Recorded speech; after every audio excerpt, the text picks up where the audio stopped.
The first thing I noticed when I stepped outside was a pink fold-up table sitting on Samantha's. From this point on will be referred to as Sammy, front garden. Sammy and Kirsty were sitting opposite of each other at the table, which was filled with a ton girly cosmetics.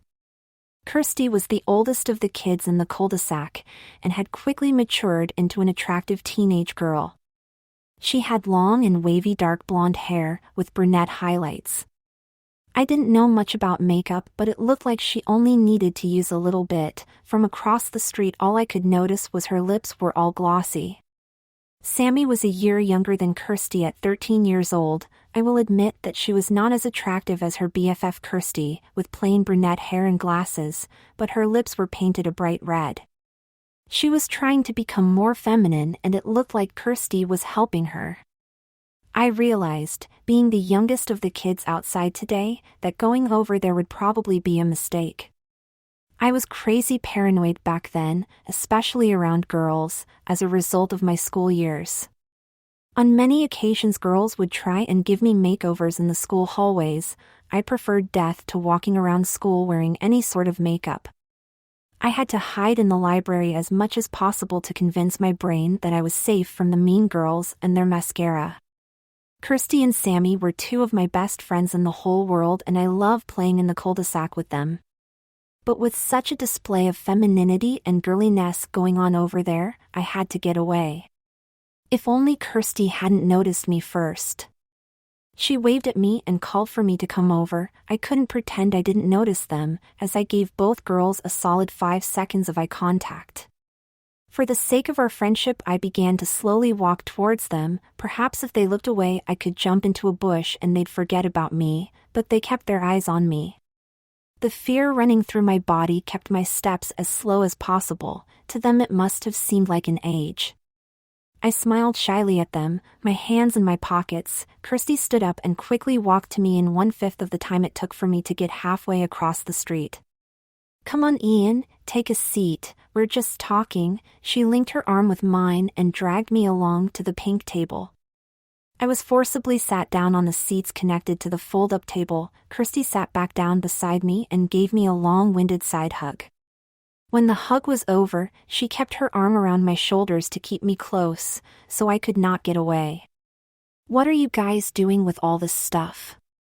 I asked in a low voice, looking at all the different jars, tubs, tubes, boxes, bags and cans. I imagined placing all of my toy soldiers on the table, making them use cans of hairspray as cover. "This stuff makes us pretty, you wouldn't know about it," Sammy blurted out, making me feel even more clueless in the situation. "Sammy and I were just talking about what lip gloss we should use," added Kirsty. "Any ideas?" "I wouldn't know, obviously," I said with a little smirk on my face, even though I was looking at the table. Sammy nodded in agreement.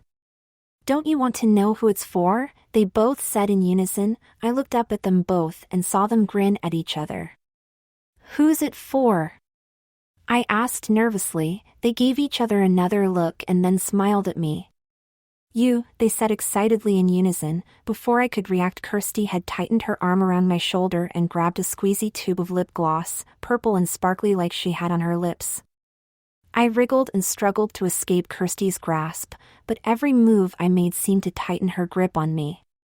She popped the cap off the tube of lip gloss using her thumb, and then raised the tube to my face. Things seemed to go into slow motion. I saw Sammy giggling like a maniac in the corner of my eye. My head had turned away from the girls to make it harder for them to get me.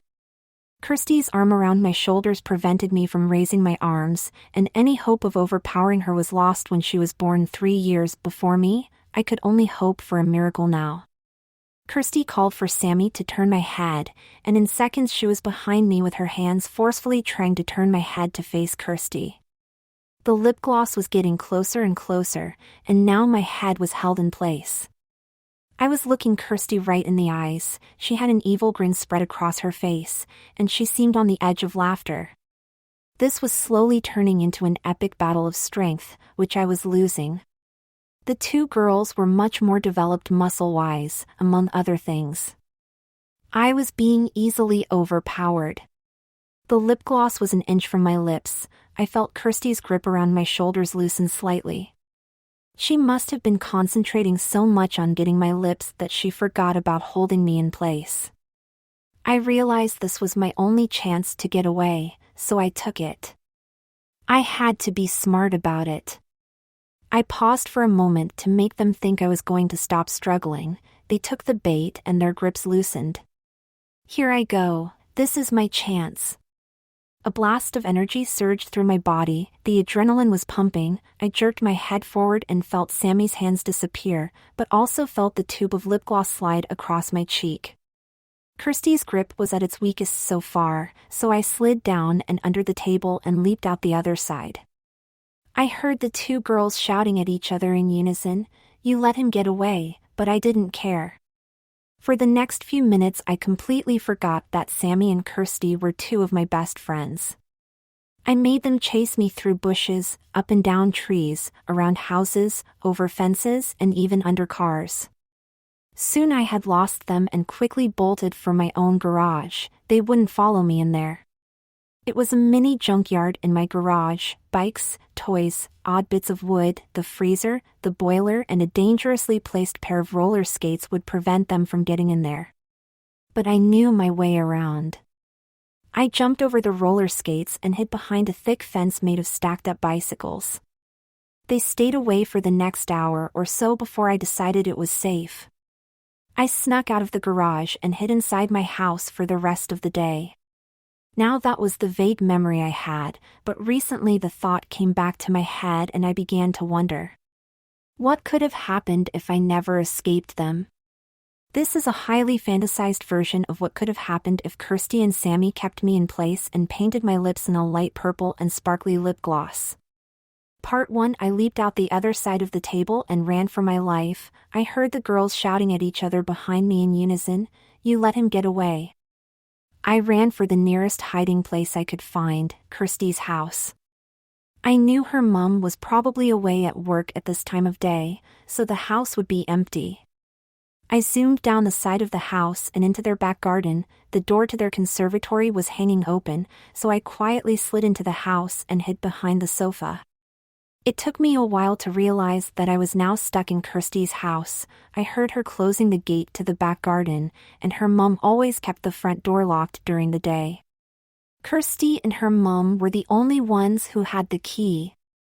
I was now trapped, and Kirsty was stalking around the house looking for me. She could do anything to me now, since I was technically trespassing. When I began to think about what she might do to me, I became frozen with fear. She might pull off all my clothes and push me outside, or lock me in her sister's room and tell her mom I'm a pervert. I didn't think to move and find a new hiding place. I was stuck in my own mind thinking of my fate. Kirsty had already snuck up behind me and had me on my back in seconds. The lip gloss was primed and ready. She had one hand clamped onto my chin to hold me still. "It's not so bad, stop being a baby," she said with an evil smirk on her face. I closed my eyes and clenched my fists as she gently slid the lip gloss over my lips, then used her thumb and forefinger to stretch my lips into a forced smile. "There, I told you it's not so bad." "I'm a boy," I shouted at her. "You look more like a girl," she replied coolly. I had to admit, being only 12 and having shoulder-length curly blonde hair, that she was right. Kirsty smiled playfully and pulled me up to my feet with one hand. God, she was strong. I knew she was just playing games. She didn't do this because she hated me. I imagined she was just in the mood for some friendly humiliation. I remembered this girl was one of my best friends, so I returned her smile with a shy one of my own, even if it was directed at the floor. She lifted my chin up with her thumb and jokingly said, "You look pretty." I grunted. We had about 2 hours before Kirsty's mom got home, so we decided to go up to her room and watch TV. We must have been having so much fun that I forgot about the cherry taste on my lips. "Kirsty, how do I take this off?" I asked when the advertisement break came on. "It doesn't come off," she replied quickly without looking away from the TV. Now I didn't mind watching Mean Girls in a girl's room with a girl, but I was not going to wear lip gloss forever. I had to put my foot down now. I'm serious, how do I take this off? I wanted to shout, but for the sake of all the fun we were having, I only raised my voice slightly. But before Kirsty could reply, we heard the front door unlocking, and the voice of Kirsty's mom announcing she was home. Kirsty didn't talk, she just went into overdrive as she sprinted about the room gathering supplies. Your mom can't see me like this. She'll tell my parents and I'll never be able to go outside again. I whispered at her in a nervous and hysterical tone. No, she can't, boys aren't allowed in my room, she squeaked at me in the same tone. I decided what I would do immediately. I ran for Kirsty's closet. My thinking was this was a girl's closet, so there will be tons and tons of clothes to hide behind. Kirsty was still rushing around grabbing things, while simultaneously cleaning up the room and somehow managing to grab the back of my shirt just as I was about to hide in the closet. When my momentum was gone, she turned me around by the shoulders and commanded me to put a pink t-shirt on which she held in front of me. I put my foot down again and declared sternly that I would never, but Kirsty was already pulling the t-shirt over my head and pulling my arms through the sleeves. A girly pink and tight-fitting t-shirt quickly covered up my green army shirt, with a yellow flower print on the front. This was not going through my head when I was thinking of things Kirsty might do to me. By now I understood what Kirsty was trying to do. She wanted her mum to think I was just another girl in the room so she wouldn't get into trouble. I thought the pink shirt was enough, but she thought otherwise. She led me over to the closet that had a mirror on the front of the door. I studied my reflection closely whilst Kirsty stood behind me. She was at least a foot taller than me, but I wasn't looking at her.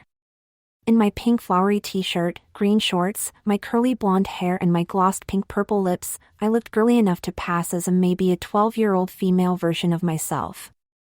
I wouldn't have to worry about Kirsty's mum, Suzanne, recognizing me, or even Kirsty's sister Haley. Suzanne was at work most of the day, and only got home when most of us had gone back inside. Haley and I have never even talked once, she always spent her time playing with Sammy's brother Terrence. Kirsty began brushing my shoulder-length hair vigorously until it was devoid of knots and smooth, then gathered it together and tied it into a girly ponytail at the back of my head. She made sure to tie my hair closer to the top of my head, so it was clearly noticeable, but much more painful for me. I raised my hand to try and loosen it slightly, but Kirsty batted my hand away. Don't, it makes you a more convincing girl, she said in a rushed voice. I pouted and looked down at the ground. I need you to smile and be a good girl, Lauren, she continued. I looked at her in the mirror and gave her a confused look. She gave me a quick look in the mirror and smirked for a millisecond. She was still rushing. We heard footsteps in the kitchen downstairs. Kirsty, her mom shouted. I'm busy, Mom, she shouted back through the door to her room. Kirsty placed another pink item, a hair clip with a red plastic flower, on either side of my ponytail to keep any loose hairs in place. There was still the short hairs on my legs. I didn't think girls as young as 12 shaved their legs, but Kirsty wanted to make sure her mum didn't see anything to make her think I was a boy. She turned me around again and told me to raise my shirt, or shirts since I still had my boy shirt underneath the pink one. I crossed my arms and whispered, no. She muttered something about boys being stupid and raised my shirts up herself, then reached for her deodorant and sprayed my bare chest for a good few seconds. For a moment all I could smell was a flowery fragrance similar to what Kirsty always smelt like. She dropped my shirts back down and pulled me over to her vanity desk, right next to her bed and the window. She grabbed a glass bottle of another pink liquid, spritzed each of my wrists and my neck. Now the flowery smell was gone and all I could smell was a soft fragrance of coconuts. Without loosening her grip on my hand, she pulled the bed sheets back, sat me down at the end of her bed and threw the sheets over my legs. Good, now we can't see your hairy legs, she said in her rushed voice as she walked over to the door and quietly closed it. I heard the footsteps of her mother coming up the stairs, and so did Kirsty. She sprinted over to her desk and gathered a bunch of small bottles and a small table, the type of table people use when they have breakfast in bed. In a matter of seconds, the table was sitting across my legs and covered in all these different bottles of nail polish. Kirsty was sitting at the other end of her bed with her legs under the covers barely touching my own hairy legs.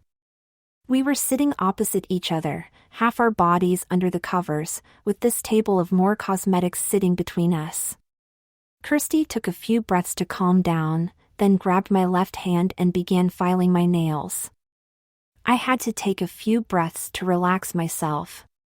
This was the first time I was able to actually study the situation I was in. Back when we were watching TV, all I really focused on was the TV. I didn't seem to notice the fact I was in a girl's room with another girl until now. At this point, I think I should say that Kirsty is a very girly girl. And her room only helped to reinforce that. I looked at surroundings carefully. The room looked like it hadn't been redecorated since Kirsty was around 6 or 7. The walls were pink, but lined with paintings of bunnies and rainbows at the tops and bottoms of the walls. Her bed was a queen-size canopy bed with light purple curtains. The sheets were plain white, but with white lace around the edges, the pillows too. All her stuffed toys were piled on the bed behind Kirsty, and I'm sure that every single type of animal in the world was in that pile. The carpet was a very fluffy white material, and the furniture, including her vanity table, was all painted a glossy white. The only window in the room was above her vanity table, and looked into the back garden. The curtains were also light purple to match those on the bed. All in all, a very girly room. Kirsty was busy trying to smooth out my nails when I came back to the present. I chewed my nails regularly, so she certainly had a tough job cleaning them up. I looked across the room at the mirror on the closet. I desperately searched for me in the reflection, but all I could was 2 girls doing their nails in bed. I honestly felt like I'd fallen into someone else's life here, but was brought back to reality when Suzanne opened the door. If she saw what I could see in the mirror, then we were going to be fine. And I was right. As soon as she entered the room, a wide smile engulfed her face as she spotted me. "A new friend, Kirsty, darling?" she asked as she gave me another quick smile and began searching for something in her bag. "Yeah, Mom, this is Lauren. We met today in the park," Kirsty replied. Suzanne looked to be in her late 30s, tall and curvy, long brown hair, an everlasting smile and a face that was only just starting to show signs of aging. She was truly beautiful. I waved at Suzanne with my free hand and uttered a quiet and shy hello to her. "Nice to meet you, Lauren. I'm glad you met my daughter. She needs another girly girl like herself," she grinned. I went red in the face, feeling utterly humiliated by that. "Mom, did you get what I asked for?" said Kirsty, ignoring her mother's comment. Her mother was already walking towards the bed and pulled out a blue package from her handbag. She handed it to Kirsty, who quickly hid the package behind her. Suzanne gave me a quick look and asked, "Oh, Lauren, do you need any?" "I bought spares." I smiled to distract her whilst I looked at Kirsty in the corner of my eye. I'm told I have an infectious smile, so Suzanne would be too distracted to see that her daughter was shaking her head vigorously. I took the hint from Kirsty and shyly spoke, "Oh no thanks, Mrs. Allingham, I'm okay for now." "Oh please dear, call me Mum, all Kirsty's friends do, only the girls though," she said. "You know where to find me if you need these, then," she continued as she pointed at another blue package poking out of her bag, which I guessed were the spares she mentioned. I nodded with a little smile. Mom leaned over the table to look at what Kirsty was doing with my nails and gave me a little tut-tut, "Pretty girl like you shouldn't be biting her nails." She smiled knowingly as she put a hand on my shoulder to give it a gentle squeeze. "I get nervous a lot, Mrs. Allingham," I replied. "Mom," she corrected, "make sure you paint her nails in the sunflower yellow polish that you have, dear. It'll match her t-shirt," she said confidently. "I know, Mom, I've done this before," Kirsty replied, giving her mom an unimpressed look before continuing to file my nails. So am I making dinner for 2 or 3? She said as she gave both of us looks. Clearly she wanted me to stay for dinner. She looked so excited to see a new face. One of us had to answer. I would have said no, and so would Kirsty, but I guess we were just confused as to who was going to say it. 3 Mum, Lauren is staying the night, Kirsty blurted out. Her mother nodded excitedly. Dinner is in an hour. Make sure you're ready by then, girls, all right? She smiled at us both and gave my shoulder another squeeze before she walked out of the room, closing the door behind her. What? I can't stay here overnight and pretend to be a girl. I can't. I shouted at Kirsty. She just grinned at me. You don't have a chance of walking out of this house dressed as a boy and looking like a boy, Ian, she said. My mom will see you and she'll go nuts. She'll be angry with you for being in my bedroom and wearing my clothes, she'll be angry with me letting you in here, and she'll be angry with both of us for lying to her. And if you really want to walk out of this house dressed as a girl, go ahead, just know that your parents will see you dressed as a girl along with everyone else who might recognize you. Besides, you're always talking about how your parents don't care about you, and don't even notice when you're gone. I thought you might want to get away from them for a bit, she finished. Kirsty was right, I didn't have a chance of getting out of the house dressed as a boy. And even if I did manage to sneak out, spending the night with Kirsty was much better than spending it in my own house with my parents. I took every chance I got to get away from my mom and dad. They're always insulting me and making me feel worthless. All I look forward to when I get home is playing with my neighbors. I'm sorry for shouting at you, you're right as always, I said dejectedly as I slid out of the bed and stood up. Kirsty smiled up at me and nodded.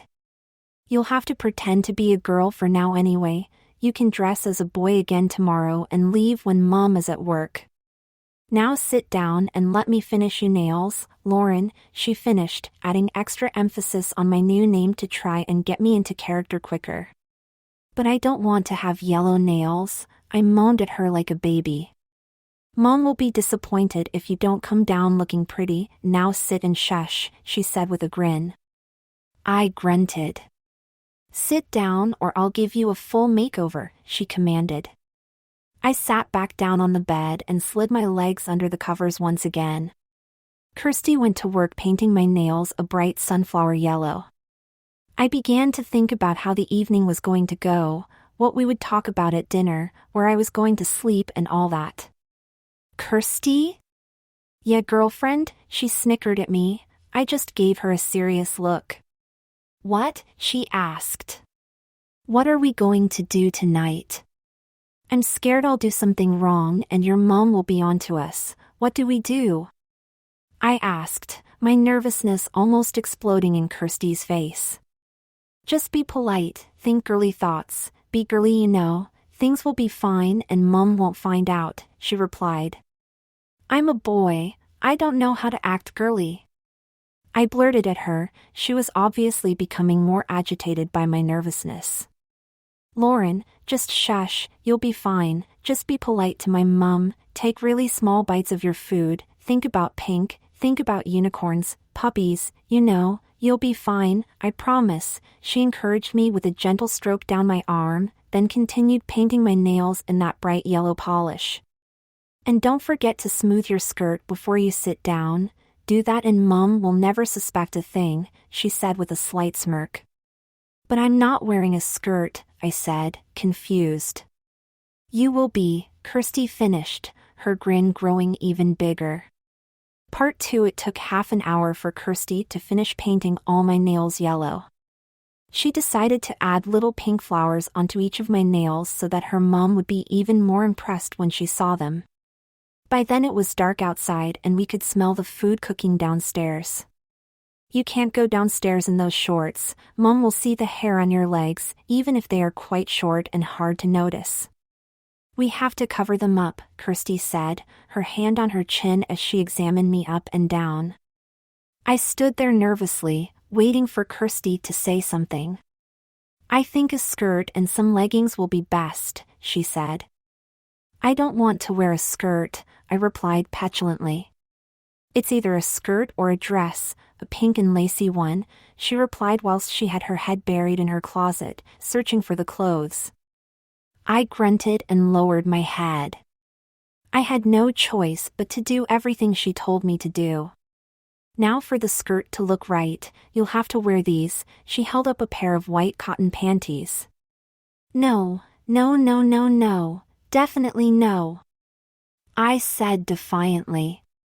For now I was fine wearing girly shirts and that, but not panties, hell no. Do I have to hold you down and do it myself? Kirsty asked angrily. Dinner time was getting closer and closer and I was just holding things up. Put them on or Mom will find out, she continued. Look, I'm okay wearing these clothes for one night, but not panties. Put them on now. Make me. That was the wrong thing to say. Kirsty was definitely being serious when she said she'd do it herself. She put on her angry face and quickly had me cornered. I tried opening the window to escape, but luck was not with me. The window was jammed shut and the lock was out of my reach. The window didn't matter anyway. Kirsty got her arms around my waist and lifted me up off the ground like some little baby. She threw me onto the bed and within a second had my shorts removed, and then my boxer shorts too. I wriggled about on the bed, but it was not use. Kirsty was holding both my legs together and was already sliding the panties up my legs. She then pulled me to my feet, making sure to stand behind me. Now are you going to be good and pull them up yourself or do I have to do everything? She asked politely, but with sarcasm. I could tell she was enjoying treating me like a baby. I crossed my arms and didn't reply. She pulled the panties up all the way and patted me on the bum before she slowly turned me around to inspect my front. Good, not a big bulge so Mom won't see anything through your skirt. Now please put these on. She handed me the leggings.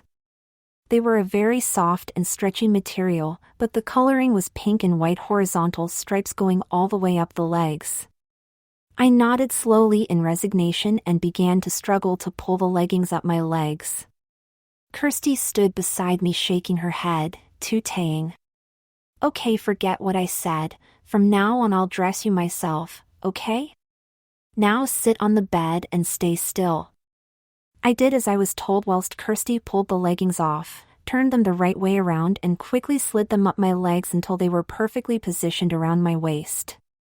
We began to talk more about what would happen at dinner. Lauren, I was thinking, when you're at the table, ask Mom lots of questions, that way she won't have time to ask you any questions about where you're from, you know? And if she does ask you a question, I'll help you out, okay? Okay, but what if she asks me about my parents? What do I say? I replied. Just tell the truth, but don't say they live next door. Mom will love you even more when you tell her how your parents treat you, she answered confidently. Step into this.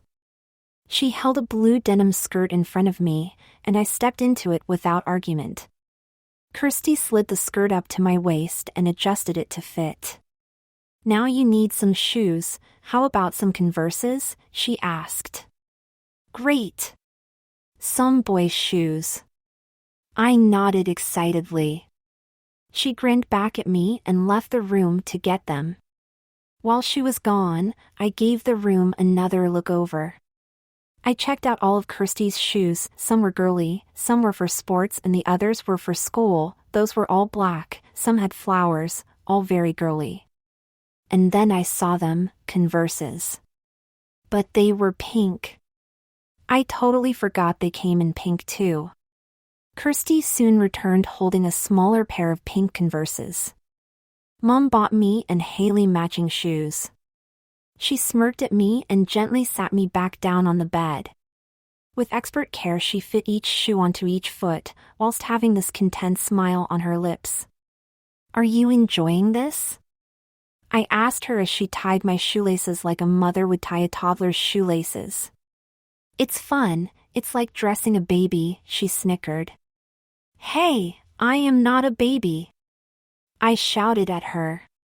Lauren, honey, she finished tying my laces together into neat bows and then gently stroked my arm.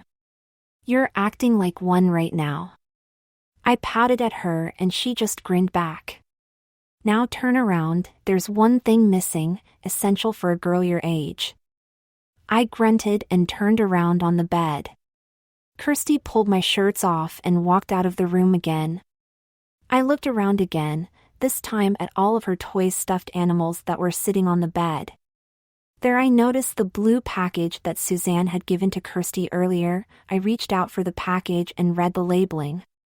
Tampax Pearl Plastic 36 tampons. I was still reading the box when Kirsty returned. She snatched the box away from me and hid it in her cupboard. What are those? I asked in my 12-year-old's innocent and confused voice. Don't worry about those, she replied. I bet it's sweets made just for girls, I added coolly.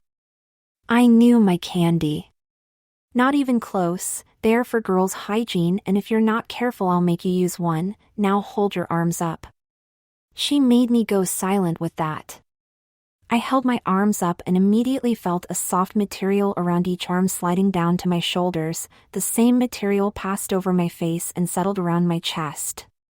I felt Kirsty come closer and fiddle with something behind my back. I could smell the coconut perfume she was wearing, and similar to the one I was forced to wear.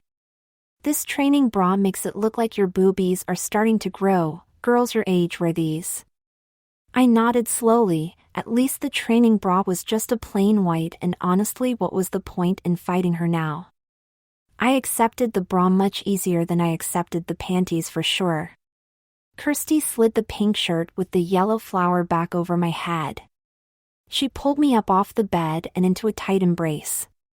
Into my ear she whispered, "Whatever happens tonight, I want you to know that we will always be friends, no matter what." I nodded slowly in reply. Just a few moments later we heard Suzanne shout up the stairs, "Girls, dinner is ready." A sudden rush of fear surged through my body at the sound of Suzanne's voice, and once again I found myself frozen to the floor. Kirsty must have felt like she was dragging a dead person as she pulled me down the stairs. During our short journey to the kitchen, I noticed an abundance of family photos on the walls. Not one of them had a boy in them. Every photo either had Kirsty and Haley together, Suzanne and Kirsty, Suzanne and Haley. There wasn't anyone who looked like they could be Kirsty's father, which made me feel double as much horrified as I already was. I joked to myself that one day I might find myself in one of those pictures, and not dressed as a boy.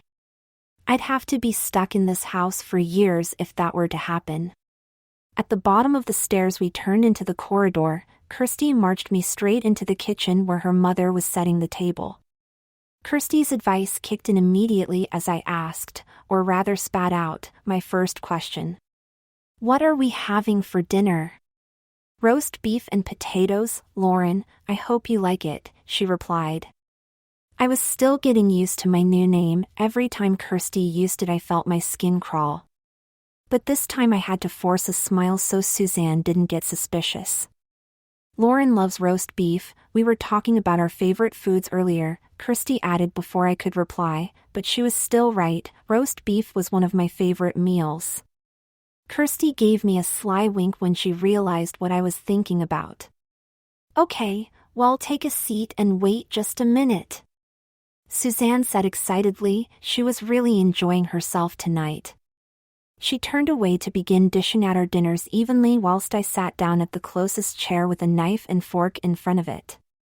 Kirsty remained standing for a few seconds, inspecting me.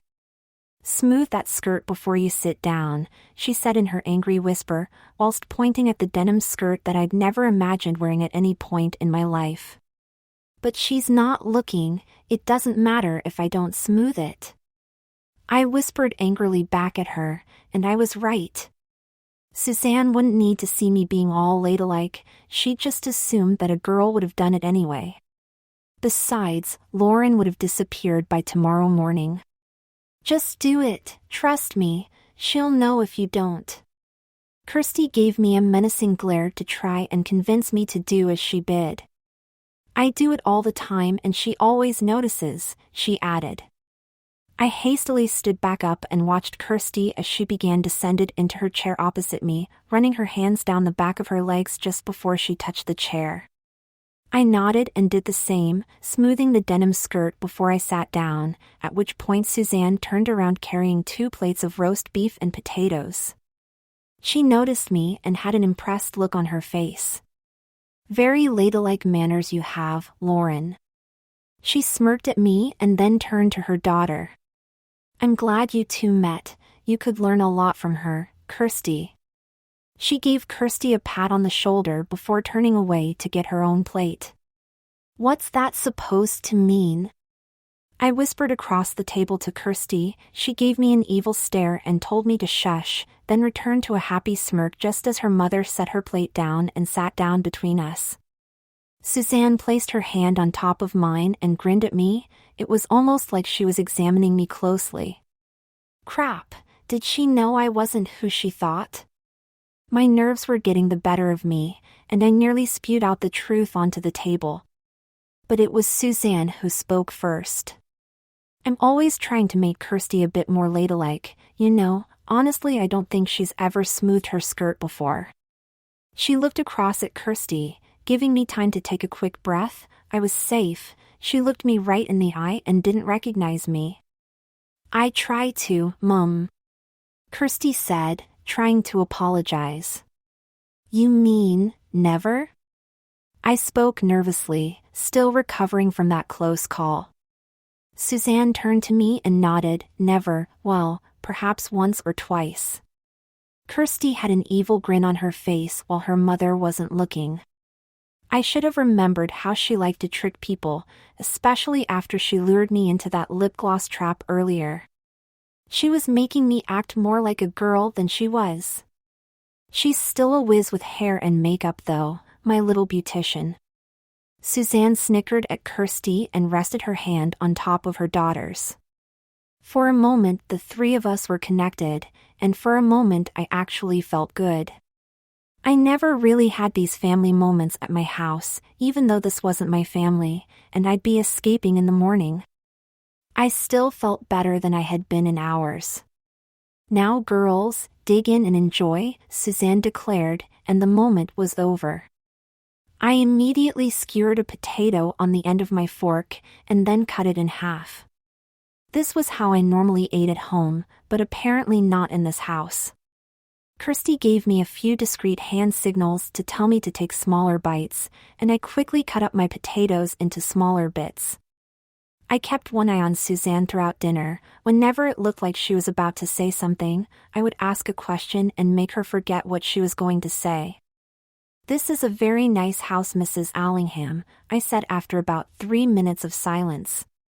Suzanne looked up at me and smiled contently.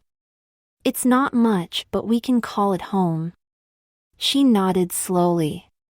What's it going to take to get you to call me Mum, huh? She grinned at me and took a sip of her wine. I gave her a confused look. What does a boy disguised as a girl say to that? Maybe it makes Lauren uncomfortable, Mum, Kirsty jumped in, saving me from embarrassment, and now I could think of something to say. I don't really talk to my parents much, I said with a bit of genuine sadness in my voice. It was true, I didn't really talk to my mom or dad, and we didn't really talk to each other if I'm being totally honest. Oh, you poor thing, I'm so sorry for the whole calling me Mum thing. You can call me anything you want, okay? Suzanne was genuinely upset for me, or for Lauren, or both of us, I wasn't sure. Do you mind talking about them, Lauren? We can talk about something else if you want, Suzanne asked. I shrugged at her, confused. I didn't really know anything about Lauren's parents, but she was under the impression that I knew everything about them. I struggled to think of a response, and looked to Kirsty for some guidance. Well, Lauren told me earlier about them. She looked at me and I just stared back blankly. What was she going to make up now? How they disappeared mysteriously. Kirsty nodded slowly and reached for her glass. Realizing her daughter wasn't going to say any more about this poor little girl's missing parents, or rather my missing parents, Suzanne decided to shift her chair closer to mine and wrap her arm around my shoulders. My face was suddenly thrust into Suzanne's chest, whilst she rested her head on top of mine, effectively clamping me in place. My nostrils were filled with her perfume, which I guessed was something made out of roses. It suited her incredibly friendly and loving nature, I had to admit. I looked across the table at Kirsty, who looked as surprised as I was. She also looked like she was about to burst out laughing, and thank God she didn't. When she regained control of herself, Kirsty silently instructed me to wrap my arms around Suzanne and return the hug. Once I did that, Suzanne went into overprotective maternal mode. She began whispering soothing words in my ear, things like "it'll all be okay, you're safe now," but the one that actually hurt was how two parents could abandon a pretty little girl like you is beyond me. I don't know what did it, but after Suzanne gave all the loving whispers a rest and just kept me in her inescapable embrace, I began to cry. I hadn't cried for years until now. I didn't know how, it just happened. It must have been the mixture of the clothes I was wearing and the situation I was in. I couldn't explain. I'm glad Suzanne didn't say let it all out, because then we'd be there for years. In my blurred vision, I noticed Kirsty had an astonished look painted on her face. I had a brief moment of glory when I realized I somehow surprised the ultimate trickster that Kirsty is. I didn't get to see that look on her face for long, as Suzanne quietly commanded her to get some tissues. I felt the woman's grip around me tighten, almost to a frightening level. I guess the story Kirsty and I made up, actually no, the story that Kirsty made up was tugging all of her mother's heartstrings. If Suzanne had even more heartstrings than this, good luck to anyone who tugs on all of them. We finished dinner early after that. I wanted to rush upstairs and hide in Kirsty's room until I died, but Kirsty made me stay to help with the dishes. We stood side by side at the sink, with me standing on top of a plastic step that looked like it hadn't been used in years. Kirsty was doing the washing and I did the drying. We had a good rhythm going until Suzanne disturbed us. Aprons and gloves, girls. We don't want to ruin those pretty nails now, do we? She had snuck up behind us and lowered aprons over our heads. Kirsty began tying the apron string behind her back, whilst Suzanne had insisted on tying the strings of my apron herself. When the strings were too long to simply tie behind my back, she leaned over me and tied the strings into a bow resting just above my belly button. I felt like dying at that very moment because it was so embarrassing. Wow, looks like I won't have to do any work tonight, thank you girls. Lauren, I'll go clean up Haley's room so you can sleep comfortably tonight, okay? She asked. I looked at her closely. She looked like she herself was on the verge of tears. Was Lauren's story that sad? Okay, thanks. Mom, I replied. I thought I'd call her Mum to see if that'd make her happier. She gave me a knowing smile before disappearing down the hallway. I pondered what it would be like to have her as a mother, and it didn't take me long to realize that anyone is better than my own mom. Kirsty is so lucky to have her. I was brought back to the painful reality by a sharp pain on my bare arm. I looked to see Kirsty pinching me, and looking at me as if I was some sort of freak. What was all that about? She asked. I thought she'd cheer up if I called her Mom, I replied. No, all that crying, was that acting? She prodded me, a suspicious look on her face. No. Yes. I don't know. I shrugged at her. Your parents aren't dead or missing, you know, they're just next door. She smirked and gave me a friendly shoulder nudge. Now put these on.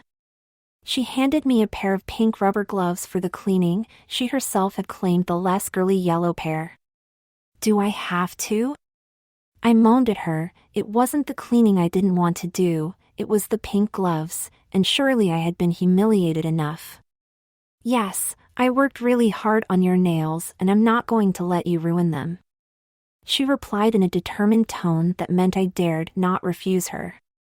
I slipped on the rubber gloves and continued with drying the dishes. For the next 30 minutes we spent cleaning the dishes, I kept thinking about that hug with Suzanne. Why did I start crying? I know, maybe her perfume was so strong that it made my eyes water? So why did you start crying? Is my mom's perfume too strong for you? Kirsty seemed desperate to find out what happened. I don't know. I've never had a hug like that before, I replied.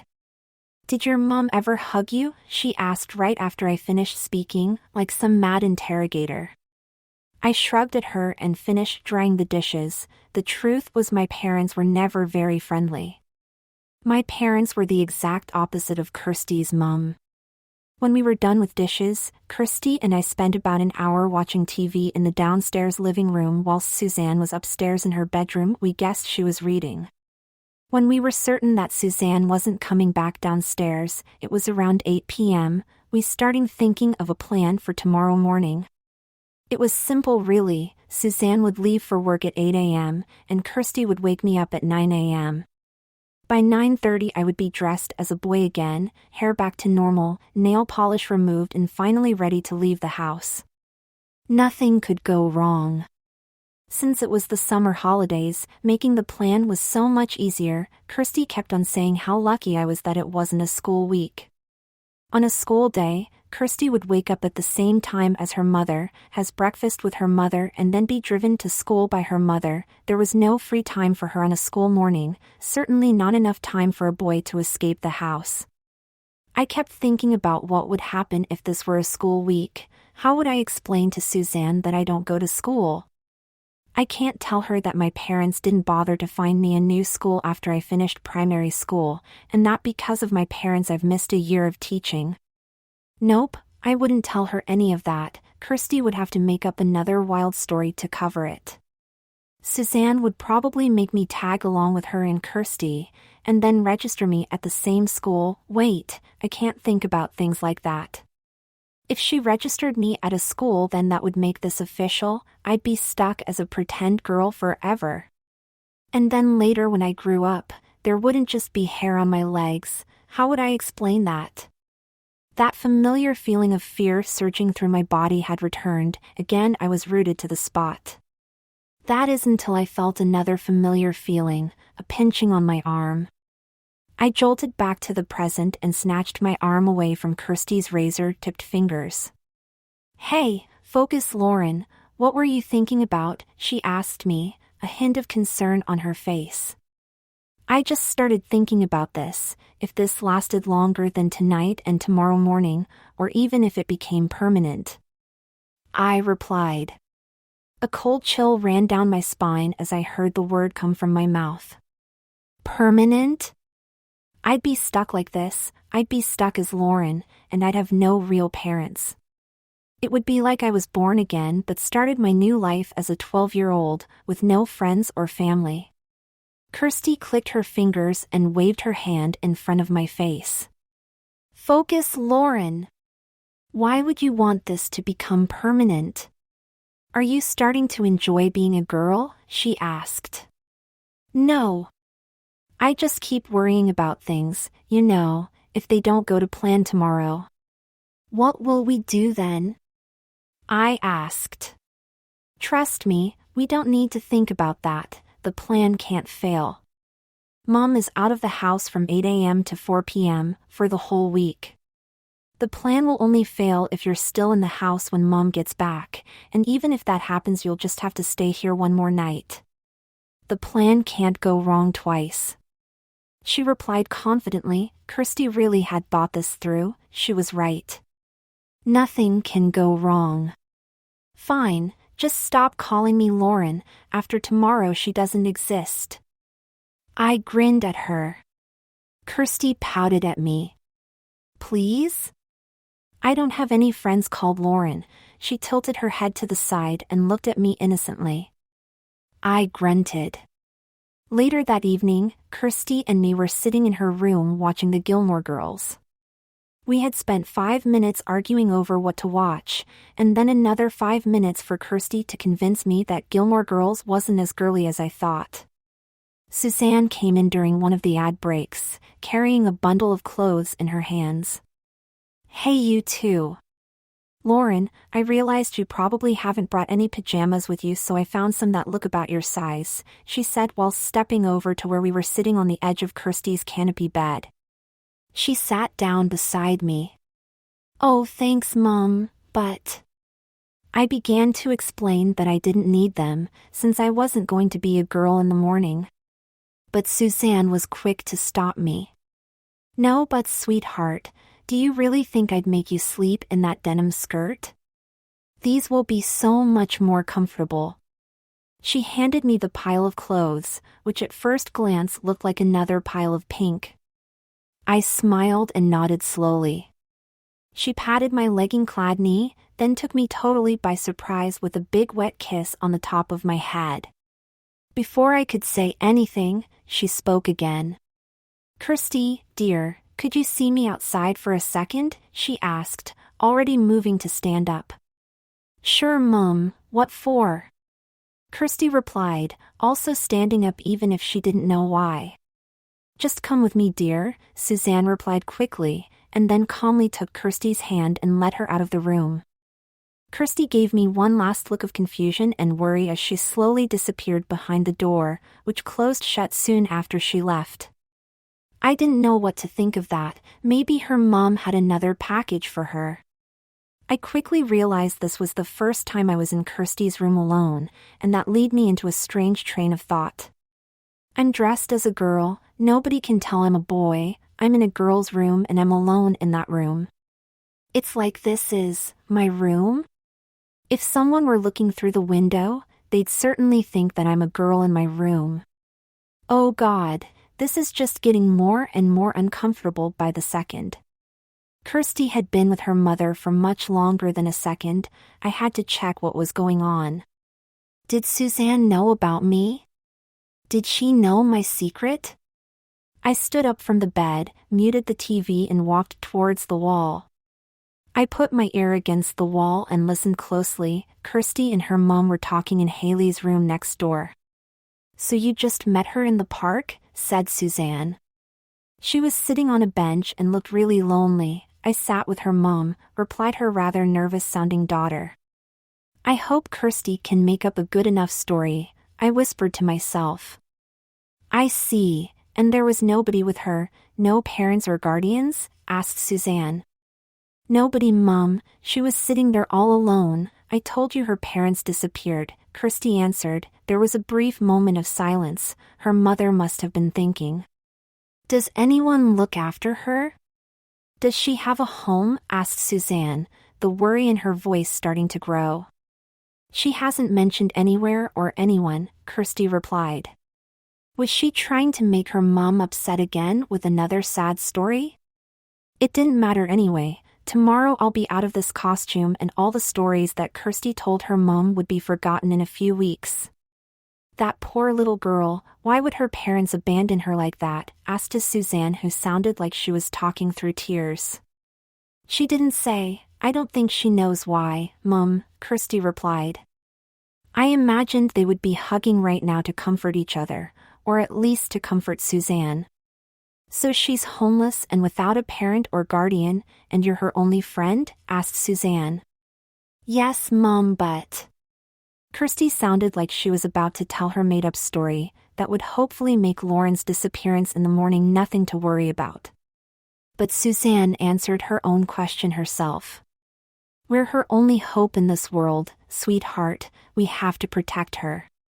I'd like her to stay here a bit longer so we can sort something out. Suzanne was speaking with a determined edge to her voice. She was definitely not joking about that.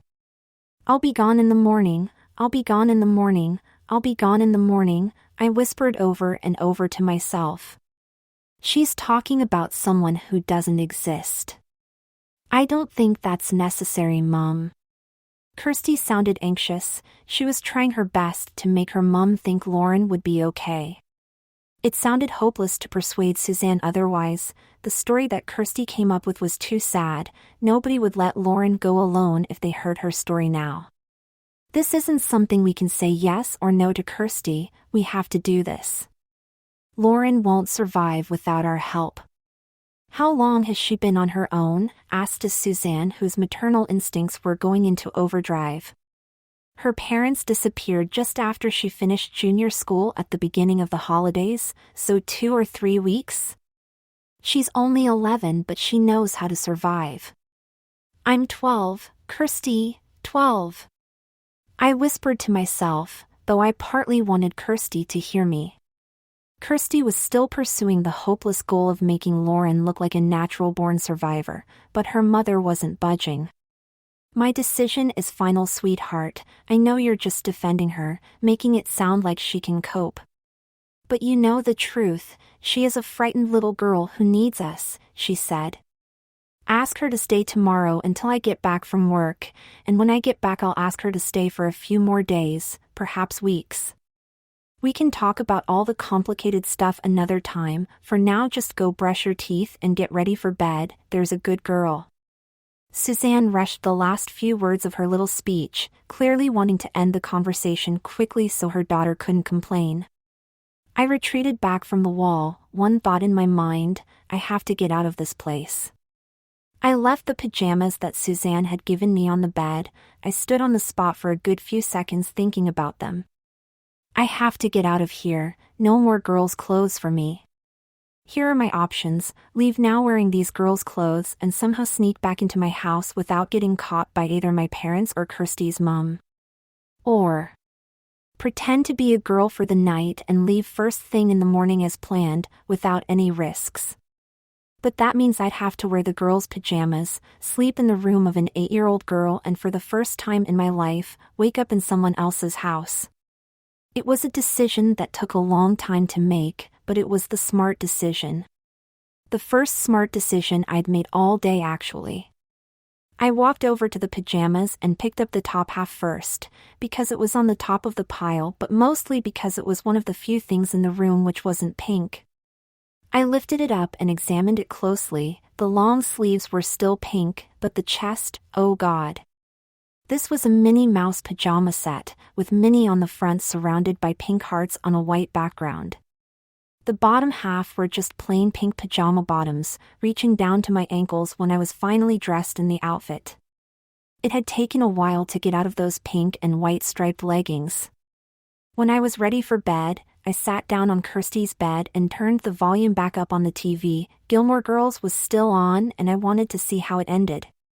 Kirsty came back into the room a few minutes later, wearing a silky pale pink shirt with a matching pair of loose-fitting trousers. Clearly her pajamas were for older girls, and mine were for little girls. This will be over soon, I told myself repeatedly as Kirsty sat down on the bed in silence. We have a problem, Kirsty said in a blank voice, looking defeated. I heard everything, but it doesn't change our plan, does it? I'm still getting out of here tomorrow, I said confidently. Yes, you're right, it's just Mum, she'll do anything to keep Lauren here, she replied. There was a brief moment of silence. We looked at each other. Kirsty looked as worried as I was. We'll think of something, we said together, equal amounts of determination in our voices. Suzanne came into the room just as Gilmore Girls finished. She was wearing a silky white robe with lace around the edges and white fluffy bits around the neck. Now girls, I know how much we all like Gilmore Girls, but it's really time for bed, she said with a smile directed right at me. Your room is this way, Lauren.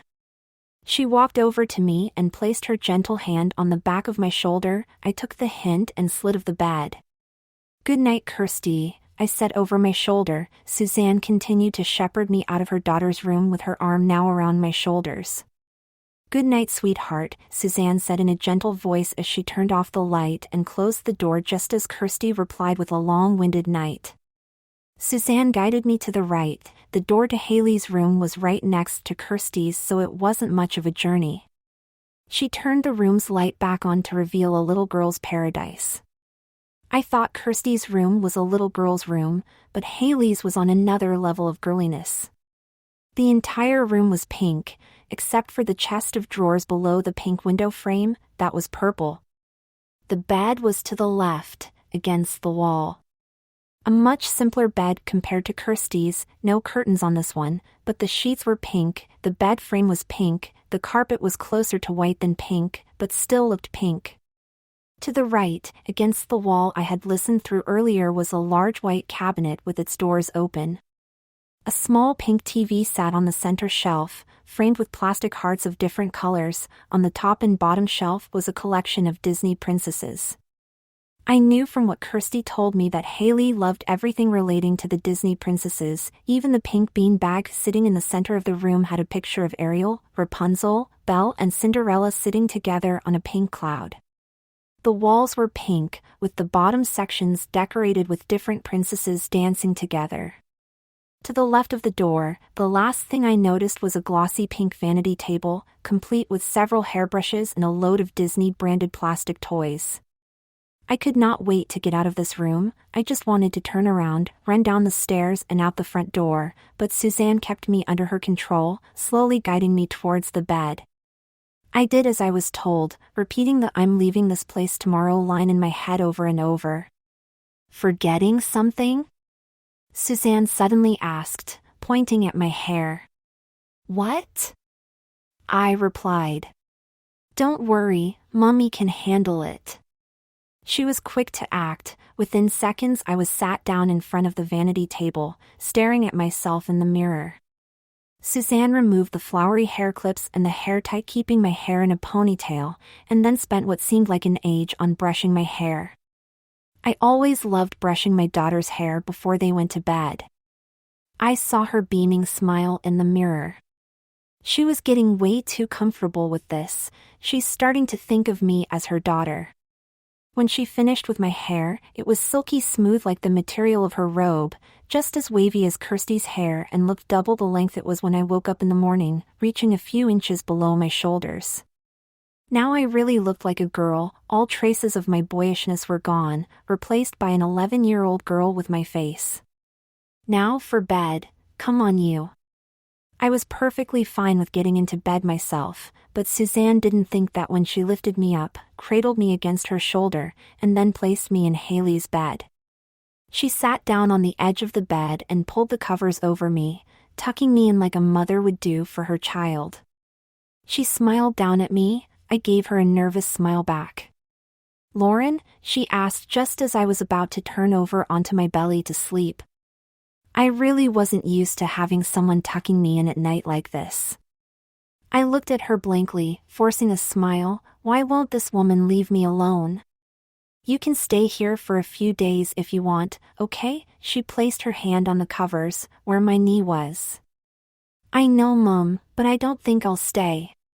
If Kirsty couldn't make Lauren sound like an 11-year-old survival expert, then I'll give it a try. She smiled knowingly at me, as if she knew what I was doing. "Think about it. Maybe I'll see you tomorrow and we'll talk then, okay?" she asked. "Good night, Mom," I said quickly and turned to face the wall. I won't be there in the morning to talk to her. She'll just have to live without Lauren. In the corner of my eye, I looked at Suzanne as she sat on the bed looking at me, a smirk on her lips. I closed my eyes, thinking she would leave after that, conversation over.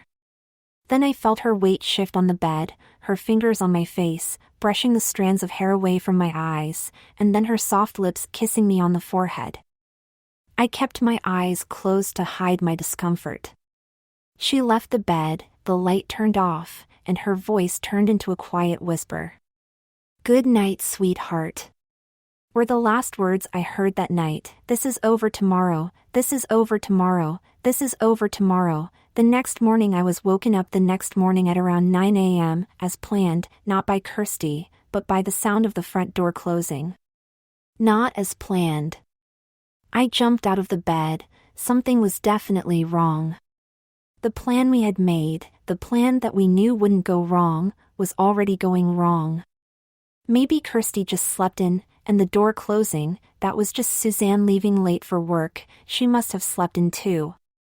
Yes, that has to be it. I looked around the room. I needed to find my boy clothes quickly if the plan was still going to work. I couldn't find them anywhere in Haley's room, so the next stop was Kirsty's room. I quietly snuck out of Haley's room, still dressed in my Minnie Mouse pajamas, and grasped Kirsty's door handle. One simple twist and I was in a simple twist. I turned the handle and pushed the door. It didn't budge one bit. I tried again, turning, twisting, pushing, turning the other way, pulling, kicking. Every method failed. The door was jammed. But it was working fine yesterday. It must be locked. Yes, locked. Why would it be locked? Did Suzanne lock her daughter into her room? Was she onto us?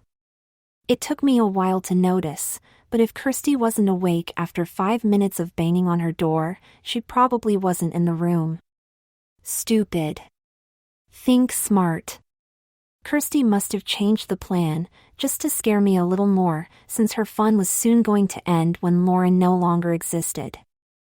I rushed back into Haley's room to think things over. Kirsty clearly wasn't around. Her mom would be on the way to work by now. I was alone in the house. The front door would be locked again, the 2 keys with Kirsty and Suzanne, and I would have to leave through the back gate.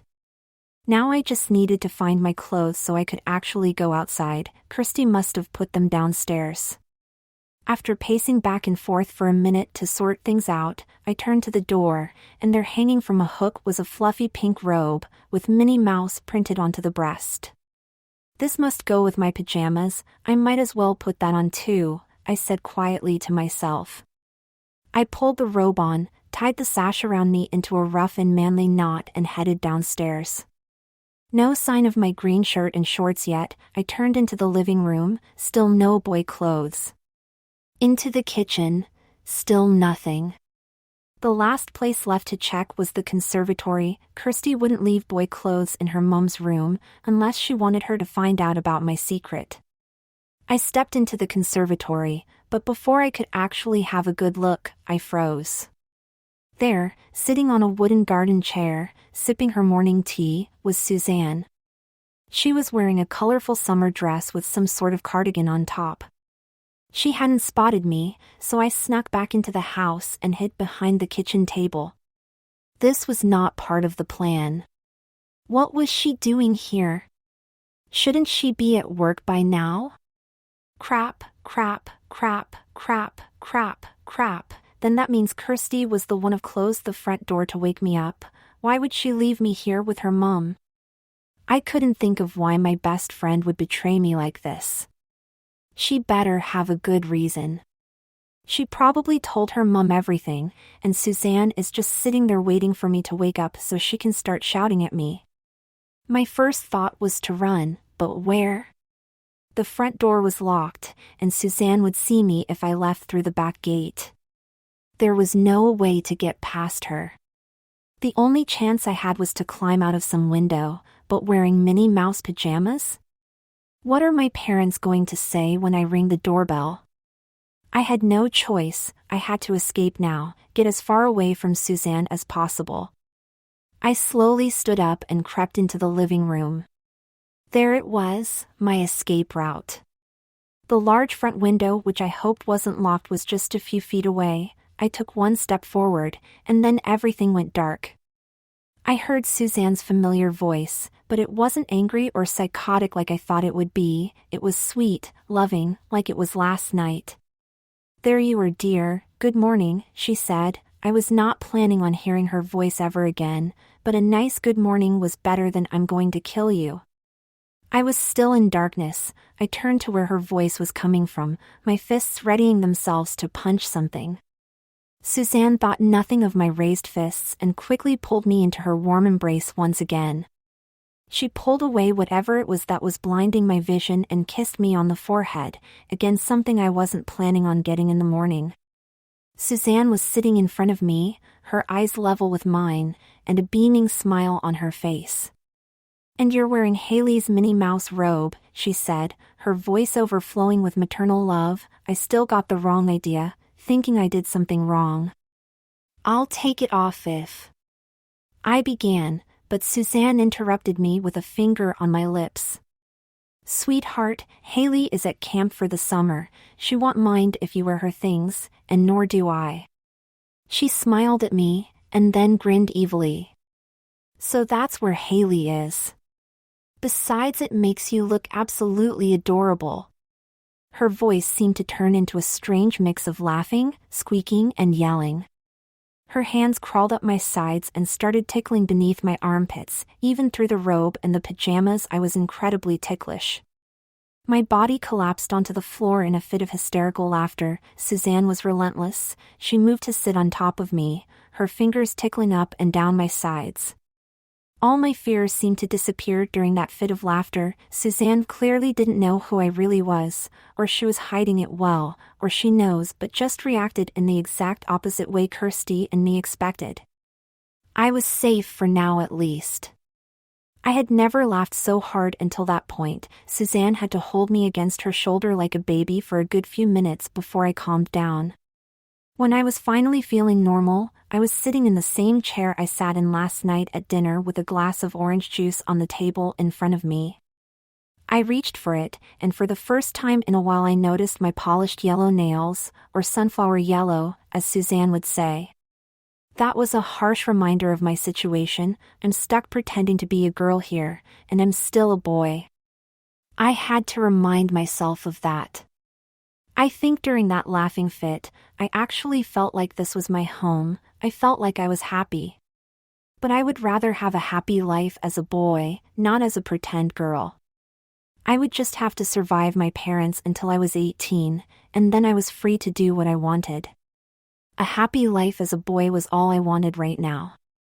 Suzanne rested her hand on mine and gently stroked it with her thumb, bringing me back to the present once more. "Lauren?" she asked, concerned. "I was daydreaming," I replied, and then took a sip of the juice. It was just right, cool, refreshing, and only slightly sour. "Can we talk?" she asked. I nodded slowly and waited for her to say something. Oh God, I forgot, she wants to ask me. It was too late to stop Suzanne from talking without raising suspicion. "I was wondering, how do you feel about staying here for a bit longer, maybe something more permanent?" A cold chill ran down my spine.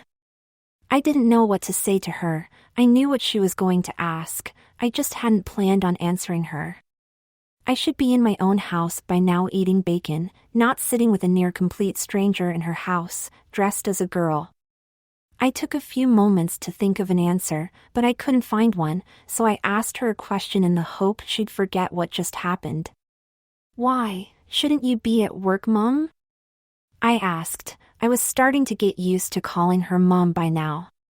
"Oh, I decided to take the day off. I didn't want to wait until later to ask you since you might have disappeared by then," she replied with a grin. It was as if she enjoyed destroying every chance I had of escaping. "Disappeared?" I asked. "Well, Kirsty told me about your situation, and she seemed to think you'd be leaving soon," she replied. I grinned and nodded slowly. "I am leaving soon, and you can't stop me, woman."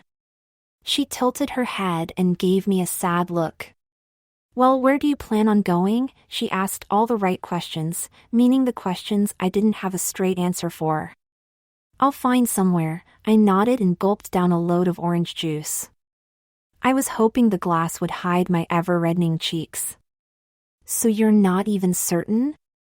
Do you really want to leave a warm, comfortable house for a world of uncertainty?" It was like she was trying to confuse me on purpose with her long words, so I'd have no choice but to say yes to her. I shrugged at her and said nothing. That wasn't saying yes, and now she had to do all the work. Two can play at this game. "I think it would be best if you stayed here for a while." She leaned closer, her thumb still gently rubbing my hand. I shrugged and kept silent. I looked out the window and into the distance, so it would look like I was thinking. I was really just trying to ignore her. "I know what's best for you, Lauren. You won't survive on your own." I continued to ignore her / look like I was thinking. I didn't care what she said, even if I wasn't planning on it. I knew how to survive on my own. The cul-de-sac kids always loved playing army in the nearby woods. We considered ourselves survival experts, but Suzanne wasn't going to believe that when it came from someone dressed in pink Minnie Mouse pajamas. Suzanne sighed and leaned back into her chair. She looked defeated. All the rejection she was getting from me was really tearing her up inside, but no amount of tears can convince me to remain a girl any longer. All I could do was wait until tomorrow. Suzanne couldn't miss work for 2 days straight, could she? Why would she choose protecting a homeless orphan over keeping her job? Just think about it, okay? For me? She asked with puppy dog eyes. Rarely had I seen an adult use that look.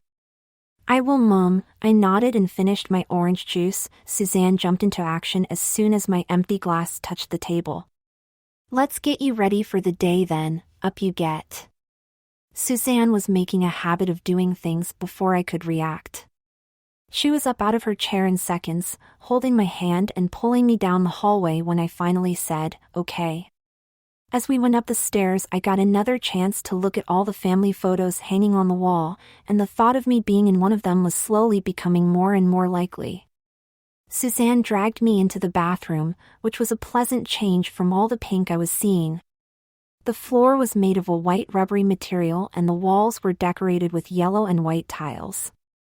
The bathtub spanned from one side of the room to the other. Beside it was the sink and opposite that was the toilet. I would have preferred sleeping in here compared to Haley's room, if only there was a bed in here. Now, when was the last time you had a bath? It looked like whatever I said, Suzanne was going to give me a bath anyway. She already pulled off my Minnie Mouse robe and placed it on a hook screwed to the bathroom door. A few days ago, I replied. It was true, we only had one bathroom in my house and Mom and Dad had been hogging it for 3 days. There was hardly any hot water left for me. I must have been dirty enough to be a homeless kid. That won't do, dear. It's important us girls stay as clean as possible. She opened the taps on the bath and it began to fill up with steaming hot water. She poured a purple liquid, among other things, into the bath that turned it into a flowery-scented bubble bath. The longer she stayed in the bathroom, the more I began to think that she herself was going to wash me. That would be the end of me for sure. She would see everything. I was just starting puberty and things were going on down there. The bubbles would be my only hope. They'd hide my hairy legs and my boy parts. Luckily my arms were mostly hairless, and as long as I kept my arms by my sides the small amount of armpit hair I had would be hidden. She wouldn't really stay, would she? Does she think 11-year-olds can't bathe themselves? I knew I could bathe myself by around 6 years old. By 10 I was making my own meals. Maybe Suzanne ran things differently in her house. Maybe this was what a loving family was like. The bath was ready and Suzanne was making no moves to the door. She stood there watching me. I noticed her foot tapping on the floor. Scared of the water, Lauren? She asked. No, I looked at her nervously. Suzanne walked over to me and began to lift the Minnie Mouse pajama top over my head. Thought I'd leave? She finished my sentence. There's nothing underneath these pretty pajamas that I haven't seen before, sweetheart. She grinned at me as she folded the top and placed it on top of the toilet. Her hands quickly moved the pajama bottoms that were still hiding the vital evidence between my legs, although she'd still have to remove the white cotton panties I'd worn from yesterday. She wouldn't go that far, would she? I stepped away from her prying hands before she could pull my pink pajama bottoms down. I had to put my foot down for once. Mom, I'm 11, not 4. I wanted to say 12, but Kirsty had already decided I was going to be 11. Damn that Kirsty, wherever she was. I know. I just thought you might want some help, that's all, she replied. Her hands then made another attempt to pull my bottoms down. I was quick to take another step back, almost falling into the bath in the process, and crossed my arms.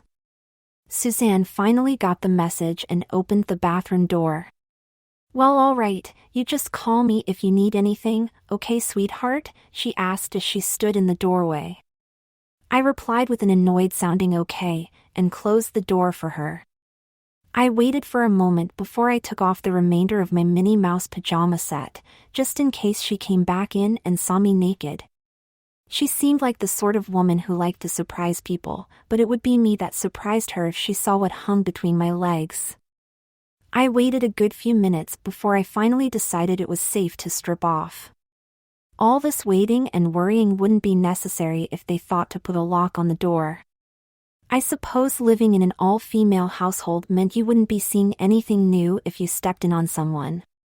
I pulled the pajama bottoms and the panties off in less than 3 seconds and was in the bath after 4 seconds. I figured the shorter time I was naked, the less chance I had of being walked in on. Now I was safe beneath the bubbles. Suzanne shouted from various locations around the house, asking if I was doing all right. She sounded worried every time. Sometimes I shouted, yes, and sometimes I didn't even reply. She shouted for me every 5 minutes or so. What was she so worried about? Did she think I might be trying to escape? There was only one window in here, and it wasn't big enough for anyone to sneak through, not that I hadn't thought about trying. The water was high enough for me to fully submerge myself. I could hide there forever if I could breathe underwater. I spent about 5 minutes scrubbing myself with the sponges placed around the bathtub, along with all the other products that these girls seemed to need. By the sink there was a counter filled with tubs, cans, boxes and bath stuff. The bottle that Suzanne had used to get the bubbles came with 3 other bottles, one in blue, one in red and the other in yellow. The faint pink coloring to the bubbles meant she had obviously used the pink bottle, which was no surprise to me. Everything that has happened to me in this house so far has had something to do with pink. Suzanne had raised 2 girly girl daughters, and in the back of my mind it seemed like she was trying to raise a third, me. My hair was the last thing left to wash. I normally left it for last and kept it dry until then, but keeping it dry was so much harder with it being double as long after Suzanne brushed it out. When I wash my hair, I usually just soak it in water a few times and then dry it. That kept it rough and curly like I always had it, but now it was long and smooth. My hair was always long, but I deliberately made it look messy so people didn't think I was a girl. But now I had to make it look like a girl's hair, and I didn't know how. I eventually decided I'd just soak it a couple more times than I normally do and then see what happened when it was dry. Besides, it would be back to normal boy mode soon. I was about to dip my head underwater to start the hair soaking when Suzanne opened the door slightly and poked her head through. "Lauren? Can I come in?" she asked, already stepping into the bathroom before I answered. I was nearly fully submerged so she wouldn't see anything. It would be fine as long as she didn't drop something in the bath and go searching for it. I nodded at her to come in, but she was already inside and closing the door behind her. "I just wanted to check on how you're doing." She walked closer and sat on the edge of the bath. I quickly moved some more bubbles to cover me up even more. I made sure my head was the only thing above the water at this point. "I'm fine, Mom, no problems," I replied. "I noticed you haven't washed your hair yet." She was looking at my hair closely. It would have been obvious that most of it was still dry. "I didn't know what to do," I said, and it was the wrong thing to say.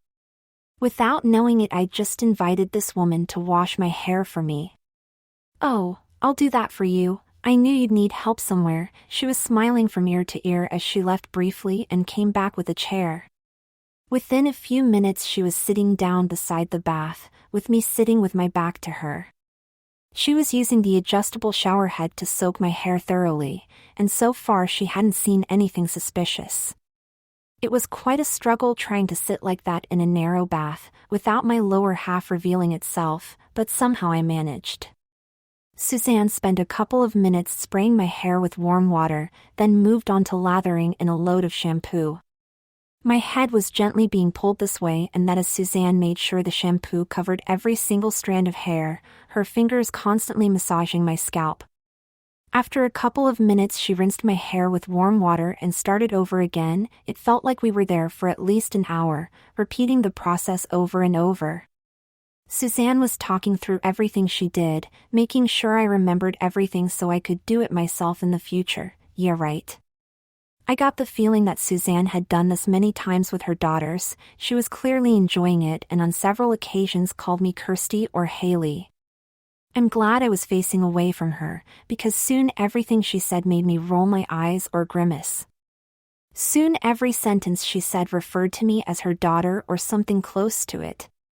When she ran out of things to say, things were finally going silent. Suzanne rinsed my hair for a final time and grabbed a new bottle that she referred to as conditioner and began to comb the new liquid through my hair with her fingers. I had never put this much effort into washing my hair. The constant massaging of my scalp eventually made me relax, and I started to think. I could have escaped this morning if it wasn't for Suzanne's damned maternal hormones. Everything would have gone to plan. Maybe things still would have gone to plan if Kirsty was actually there. She could have snuck me out the front door using her key, whilst Suzanne was in the back garden. It all could have worked out fine if Kirsty was there, except, where was Kirsty? Mom, where is Kirsty?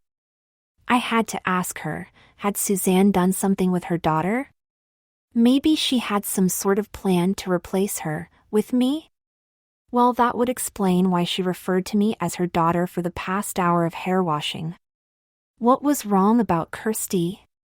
Why wouldn't Suzanne want to keep her eldest daughter? Oh, I just sent her on an errand, to get some milk, she replied coolly as if replacing her daughter wasn't such a big thing. Come to think of it, she's been there for a while. Maybe she found one of her friends, she doesn't see them much. What was she talking about? Kirsty spends most of her time playing with the rest of the cul-de-sac kids.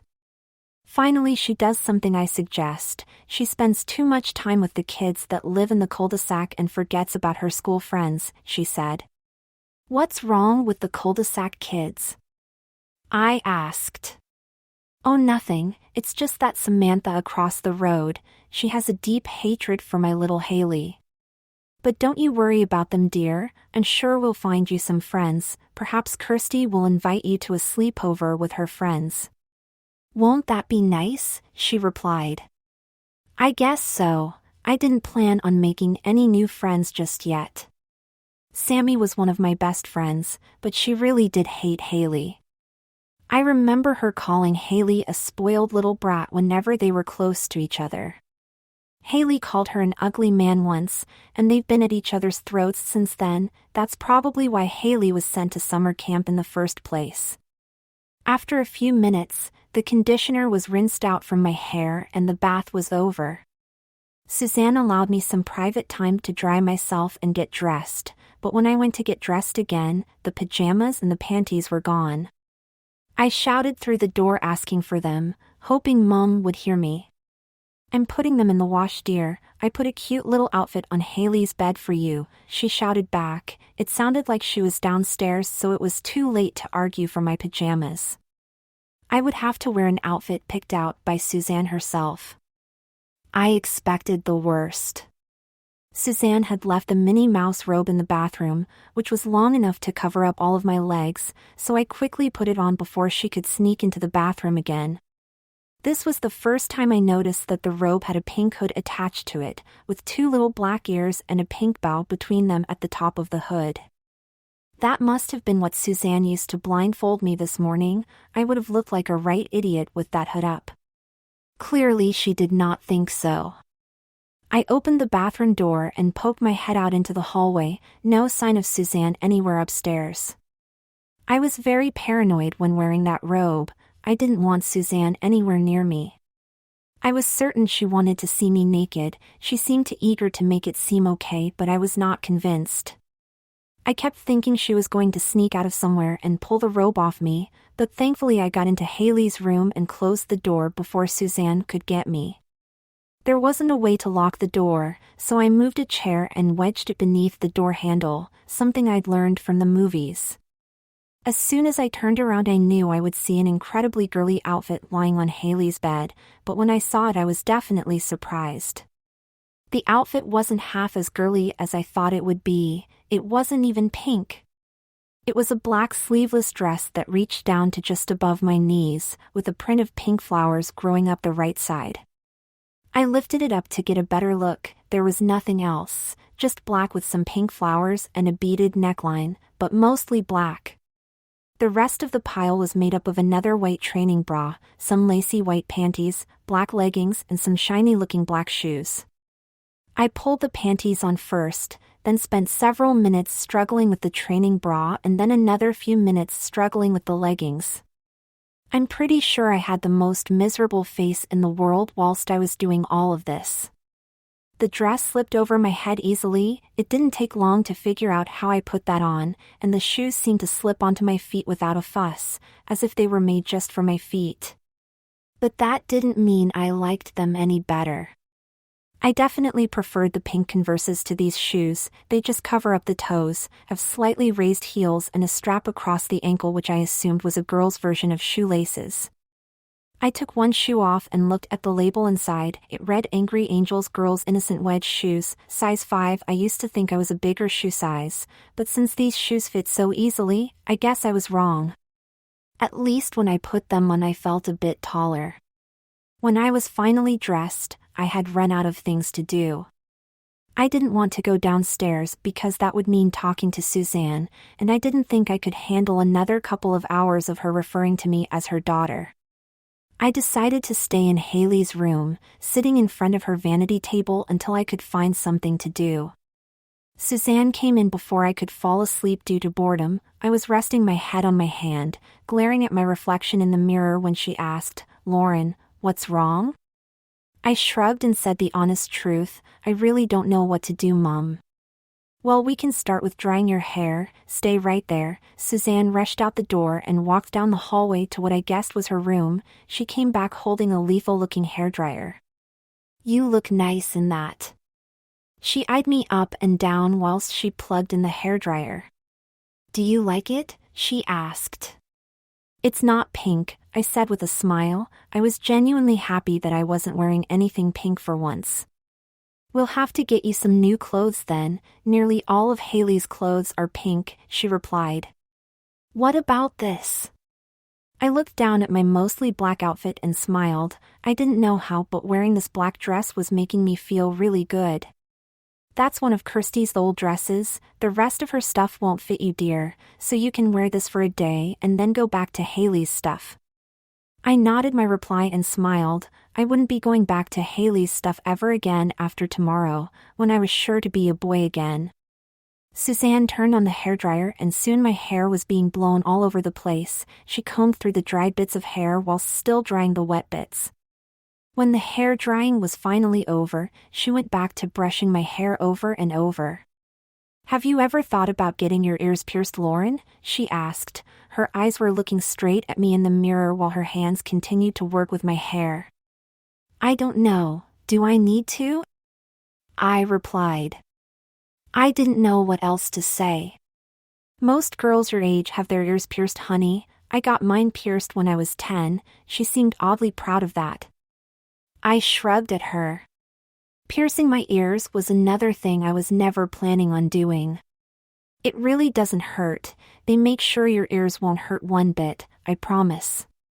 It sounded like she was already planning on getting my ears pierced. I looked at myself in the mirror and I had a look of pure fear on my face. Suzanne smirked and continued brushing my hair until it was silky smooth just like the night before. But she wasn't finished there. She pinned back some hair behind my right ear using a hair clip cleverly disguised as a large white flower to go with my long blonde hair. "There, as pretty as a flower," Suzanne grinned. I grimaced when she wasn't looking. I was finally ready to face the day when Suzanne spritzed me with the same coconut perfume I had been forced to wear the day before. We then had breakfast together, watched TV together, and then had lunch together. At no point did Suzanne think I was a boy, and if she didn't see anything suspicious after spending half a day sitting right beside me, then she wasn't going to see anything suspicious, period. Kirsty still wasn't home. She was obviously having more fun with her friends than I was. Every moment with Suzanne was torture. Even watching TV was hard when she sat with you. I was the one who suggested watching some TV, and she agreed with me, saying it was a great idea as long as she had control of the remote. Immediately we were watching Dancing with the Stars, X Factor and American Idol one after the other. She even skipped the funny bits and only played it when the singers were exceptionally brilliant, as Suzanne would say. It was the most boring 2 hours of television ever, at least for a boy. I'd imagine it would be super fun for girls. When Suzanne had finally caught up on all her shows, she took it upon herself to repaint my nails, this time in a bright pink polish from her own collection.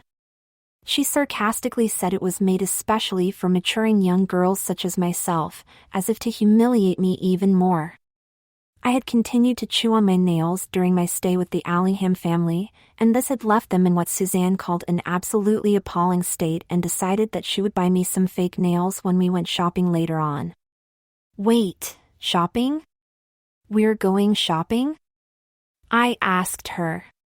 Well, I was planning on going shopping today anyway, just for food, but we can pick up some stuff for you too, dear, she was quick to reply. Again, it seemed like she had planned this all out very carefully. We? I said, my voice riddled with fear. I was not going outside dressed like this. My parents would just have to look out the window and they'd see their son dressed like some little girl. I still had hope of returning to my own house, but I wasn't going to return to it just to get instant abuse for being dressed like this. You're too young to be left alone, sweetheart. What if you hurt yourself and I wasn't here to help? I would never forgive myself if something happened to you. It seemed Suzanne had not turned off mummy mode. Pretty girls like you should always be outside in the summer, you know.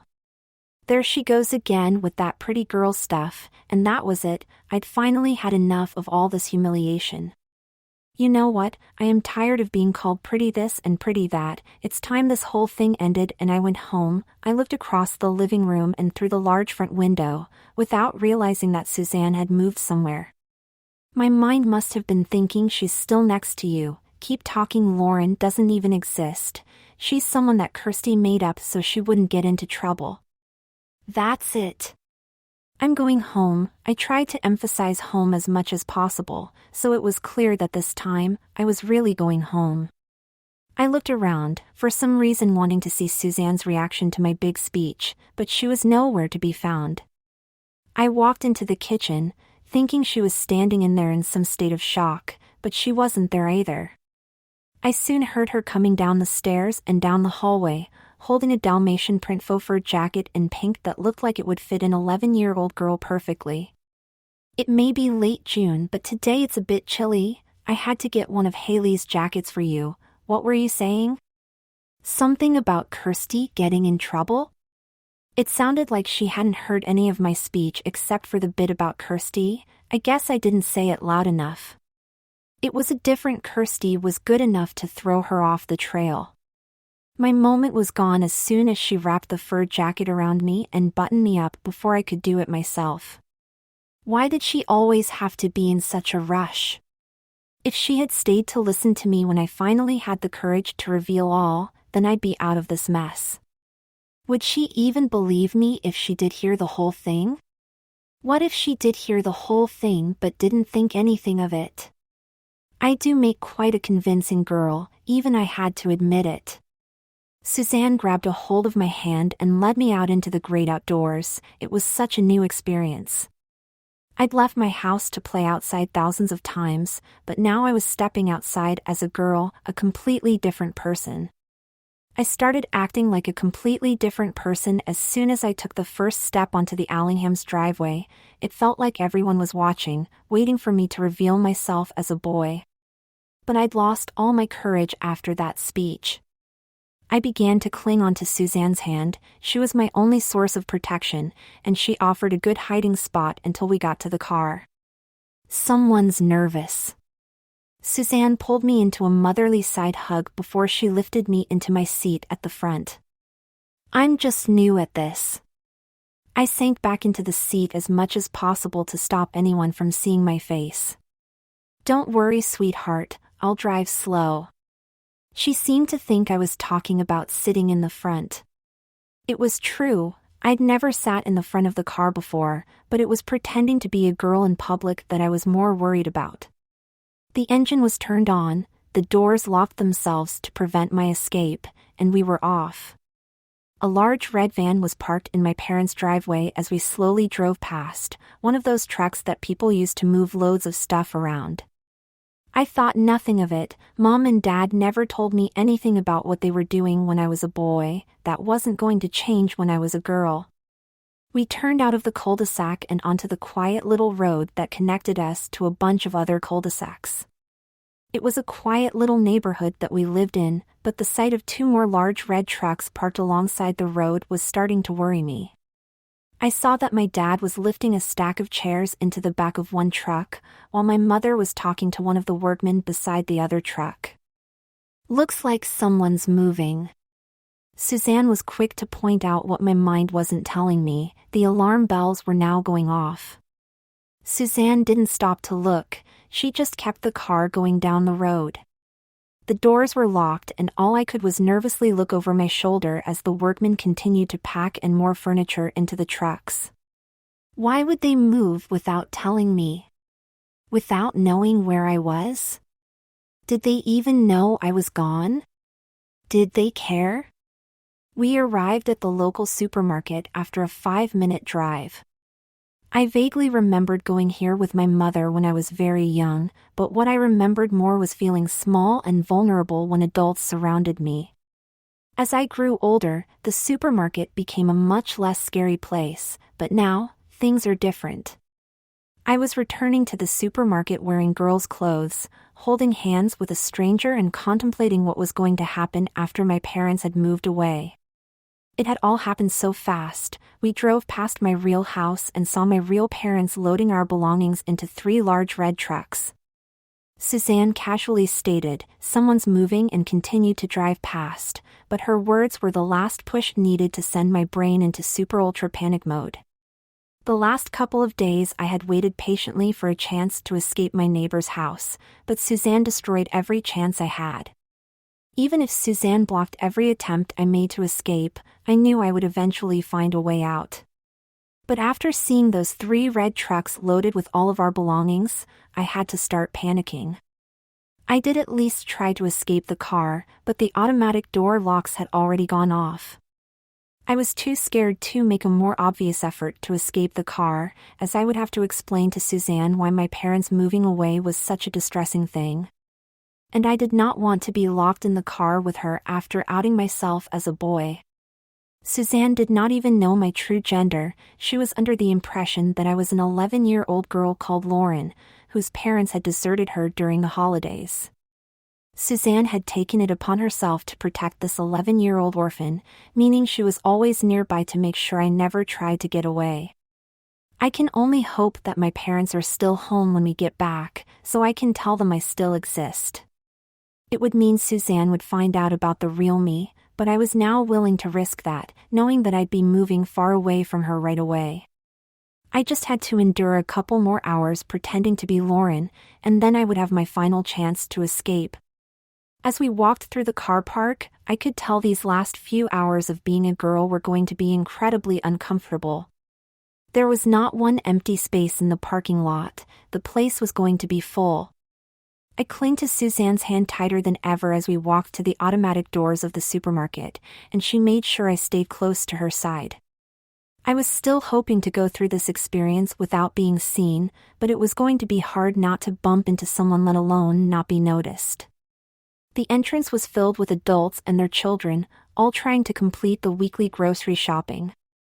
There were also a couple of girls who looked about the same age as Kirsty, and I really hoped Suzanne wasn't going to make me talk to them.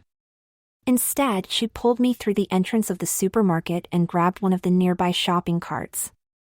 I felt a weird sensation as warm air was blown around my legs and up my dress, making my whole body tingle. It was another new experience for me, feeling the air around my legs like that, but Suzanne kept pulling me along. She was probably used to that sensation by now, with all the dresses she wears. "If anyone asks, you're my daughter, all right, dear?" It sounded like a rhetorical question, or like she was stating a fact rather than asking for my permission. But you're not my mum. I replied. I was willing to call her mum to make her happy, but pretending she was actually my mother was going a bit far. Then again, this whole thing has gone a bit far. I know, honey, I know, but it will make it easier to explain if we run into anyone. Suzanne began pushing the cart along the first aisle in the supermarket, frozen goods. If it weren't for the incredibly girly faux fur jacket I was wearing, I would be one of those frozen goods. For once I was glad to be wearing something pink and fluffy. Who are we going to run into? I asked. I really didn't think anyone would recognize us. I couldn't remember anyone from my old school days that shopped here, so I was safe. With Suzanne, however, I didn't know where she worked or if she even had any friends. I never noticed her invite anybody to her house aside from Kirsty's school friends, so I just assumed she was friendless. Besides, if someone I knew did find us here, I'm certain they wouldn't recognize me dressed like this. I'm not even sure Sammy would have recognized me, and she lives right across the street. Some of my friends from work often shop here, honey, and it would just be easier to say you're my daughter instead of explaining who you really are, all right? I had to agree with her. It would be easier than explaining I was actually an orphan. And much easier than explaining that I wasn't an orphan girl at all, but a boy stuck pretending to be a girl. My reply was to nod slowly, as it didn't look like Suzanne was in the mood for an argument. I just kept reminding myself that this was over as soon as we got home, and that if we were recognized, it would be Suzanne left embarrassed and not me. Suzanne was looking in every direction, in case one of her coworkers was nearby, as well as picking out various products and putting them in the shopping cart. She instructed me to hold onto the cart whenever she let go of my hand, in case anyone tried to kidnap me. She was growing more and more protective by the second, almost to the point where I thought I was going to have to sit in the cart itself, in one of the foldable seats that babies used. We continued down each of the aisles, picking up all the usual stuff. I watched as the shopping cart gradually grew to a point where I couldn't even see through the cart. I wasn't tall enough to look over it like Suzanne could, so I had no idea what was ahead of us. I could only find two positives from all this. I could now hide behind the shopping cart, and there was not enough room for Suzanne to put me in the baby seat. In a time like this, it was really important that I looked for positives in everything. Suzanne steered the shopping cart into an aisle lined from one end to the other with thousands of cereal boxes. Her eyes focused on each of the different brands as we slowly passed by, rarely looking away for a second. Why don't you stand up here and pick what you want? Again, it sounded like she was ordering me about instead of asking. With one gentle tug on my hand, I was standing in front of her, with the cart in front of me. Up here, there you go. She lifted me up so that my feet rested on the metal bar that ran from one side of the cart to the other. I held onto the handle to keep myself from falling back, but when Suzanne stepped closer and grabbed hold of the cart again, I knew I wasn't going to be falling off.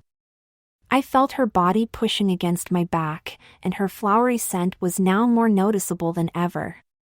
I felt the familiar sensation of being kissed on the head, making me feel even more uncomfortable, and there was no way of escaping it. I then had to point out some of the cereals that I liked in my previous life as a boy. Each box had different designs on it. I pointed to the more masculine-looking box and Suzanne picked up the girly, feminine version of it. We ended up getting Princess Oats, Disney Stars and Animals, Little Mermaid Sea Biscuits and Cocoa Pops.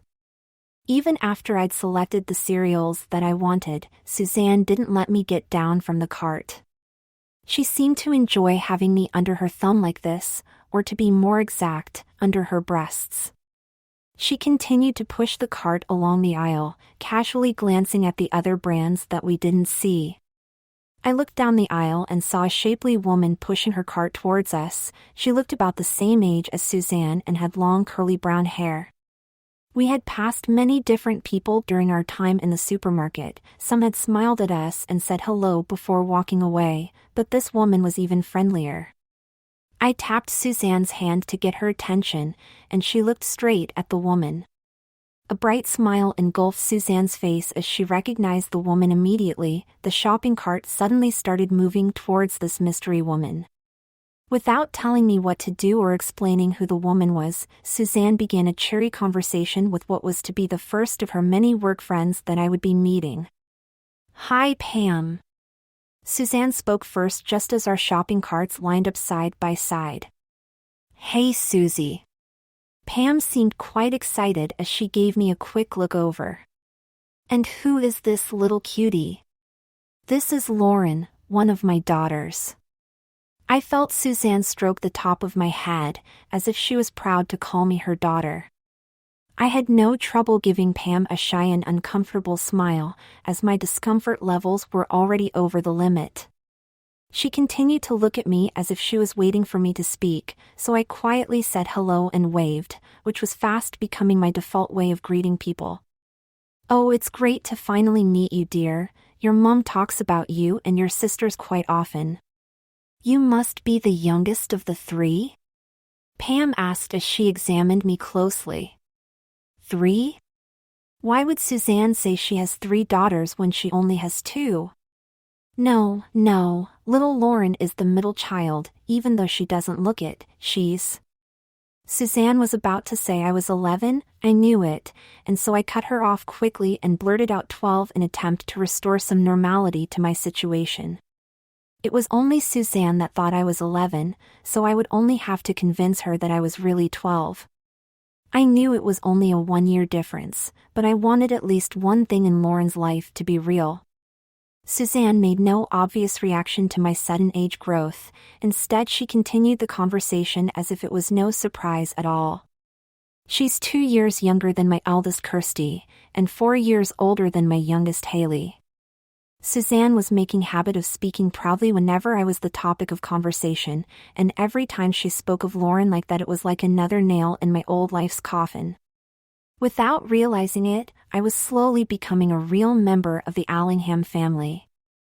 "I hope to meet the other 2 someday." Pam seemed quite eager to see the complete set of Allingham girls together. "Well, Kirsty should be around here somewhere. I sent her to get some milk a while ago." Suzanne was clearly starting to get worried. "Have you seen a girl about a foot taller than Lauren, with dark blonde hair?" "I know just who you mean. She was standing right outside with a big group of girls, holding a bottle of milk." "I'm sure she's still there." Pam was quick to reassure my new mother that none of her pups had gone missing. "Pam, could you look after Lauren for a bit? I have to go check on my eldest." Before Suzanne had finished speaking, she had already lifted me off the shopping cart and placed me next to Pam, then knelt beside me to quietly whisper, "Now, dear, be good and don't tell Pam who you really are. I won't be long." My pretend mother kissed my cheek lovingly, yuck, and rushed off towards the exit. I was left there feeling more humiliated than ever. It was as if she was treating me like a baby, picking me up and kissing my cheek like that. If only she'd left me alone, I'd have been able to make a break for it and run home. It wasn't that far away. For now I was stuck with Pam, who was quick to move our shopping cart and myself to the side of the aisle, out of the way.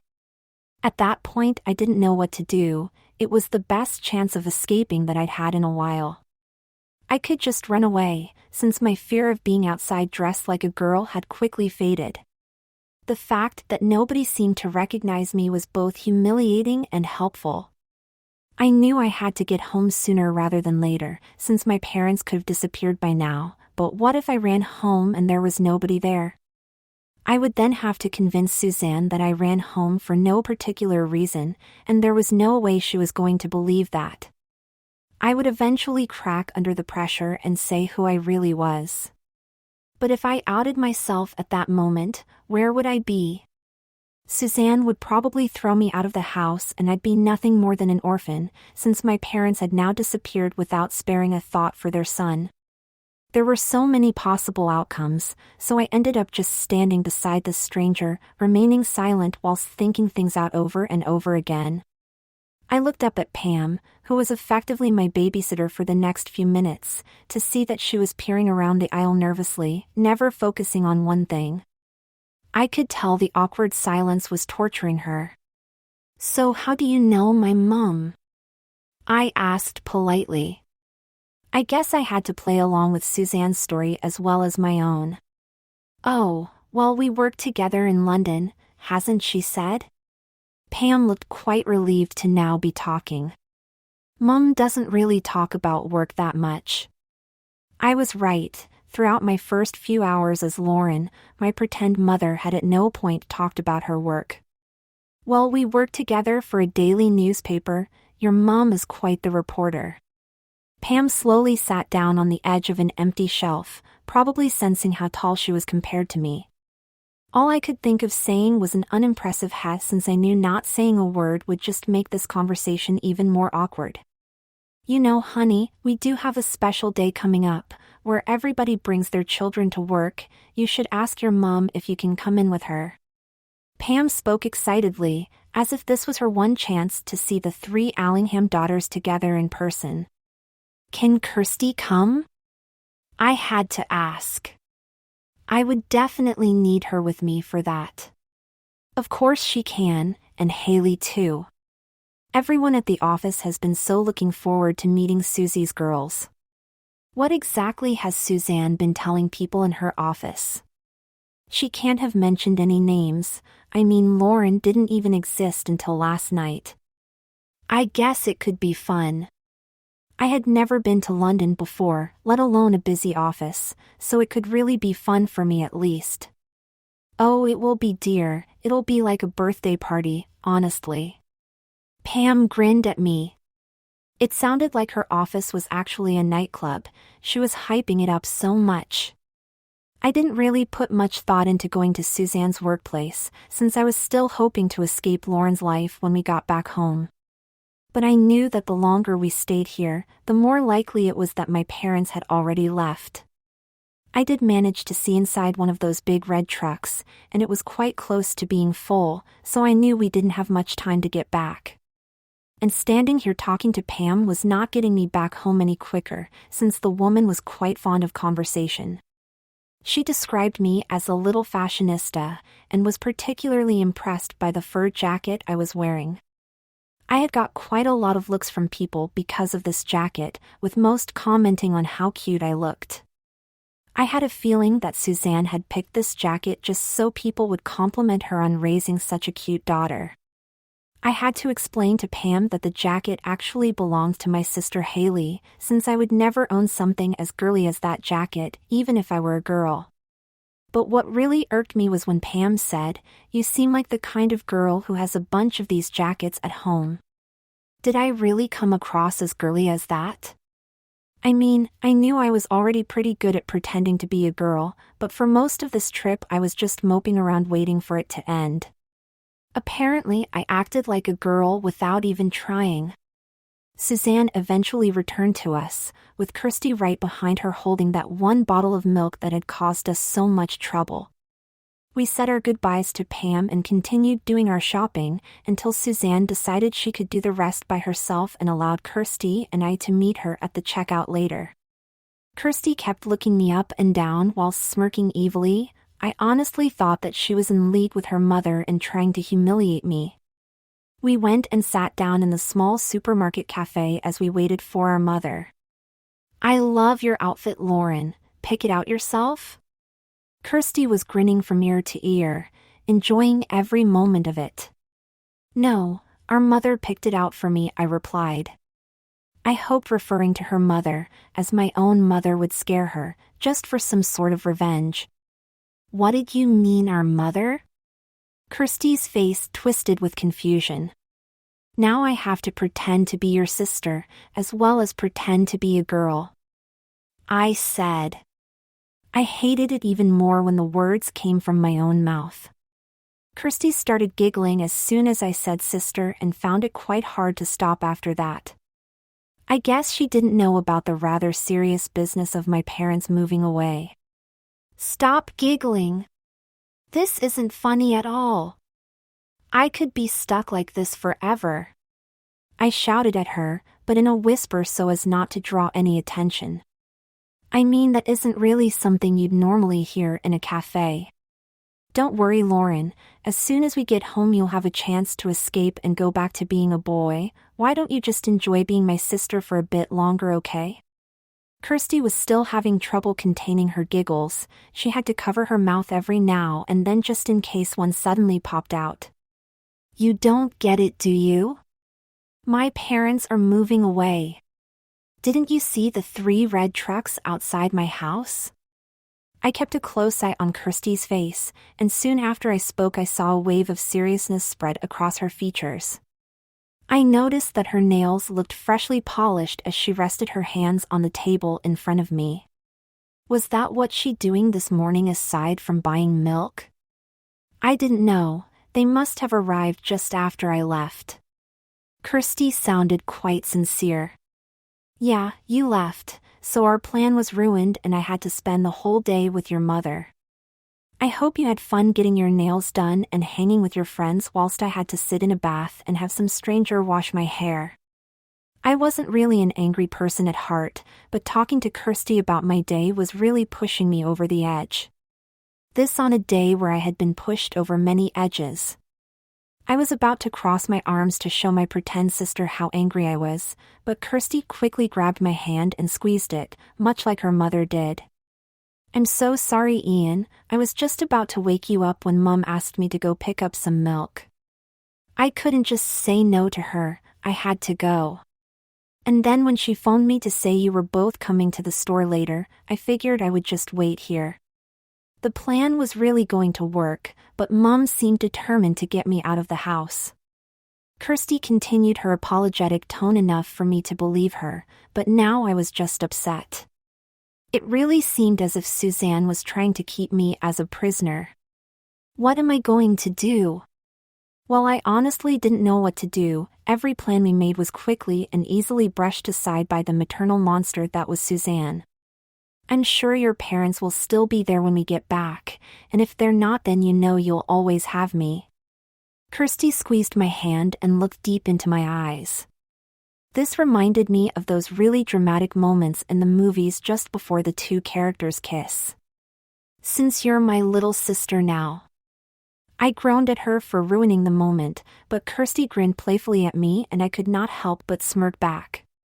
I mean, if I was going to be stuck as girl, who better to have as my sister than my best friend?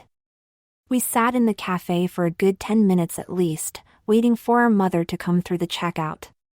Suzanne eventually turned around the corner, pushing a cart filled to the brim with plastic bags, whilst talking to what looked like Pam again. I quickly alerted Kirsty and nodded towards the 2. That's Pam, she works with our mom or your mom. I whispered in her ear just as Suzanne and Pam got within earshot.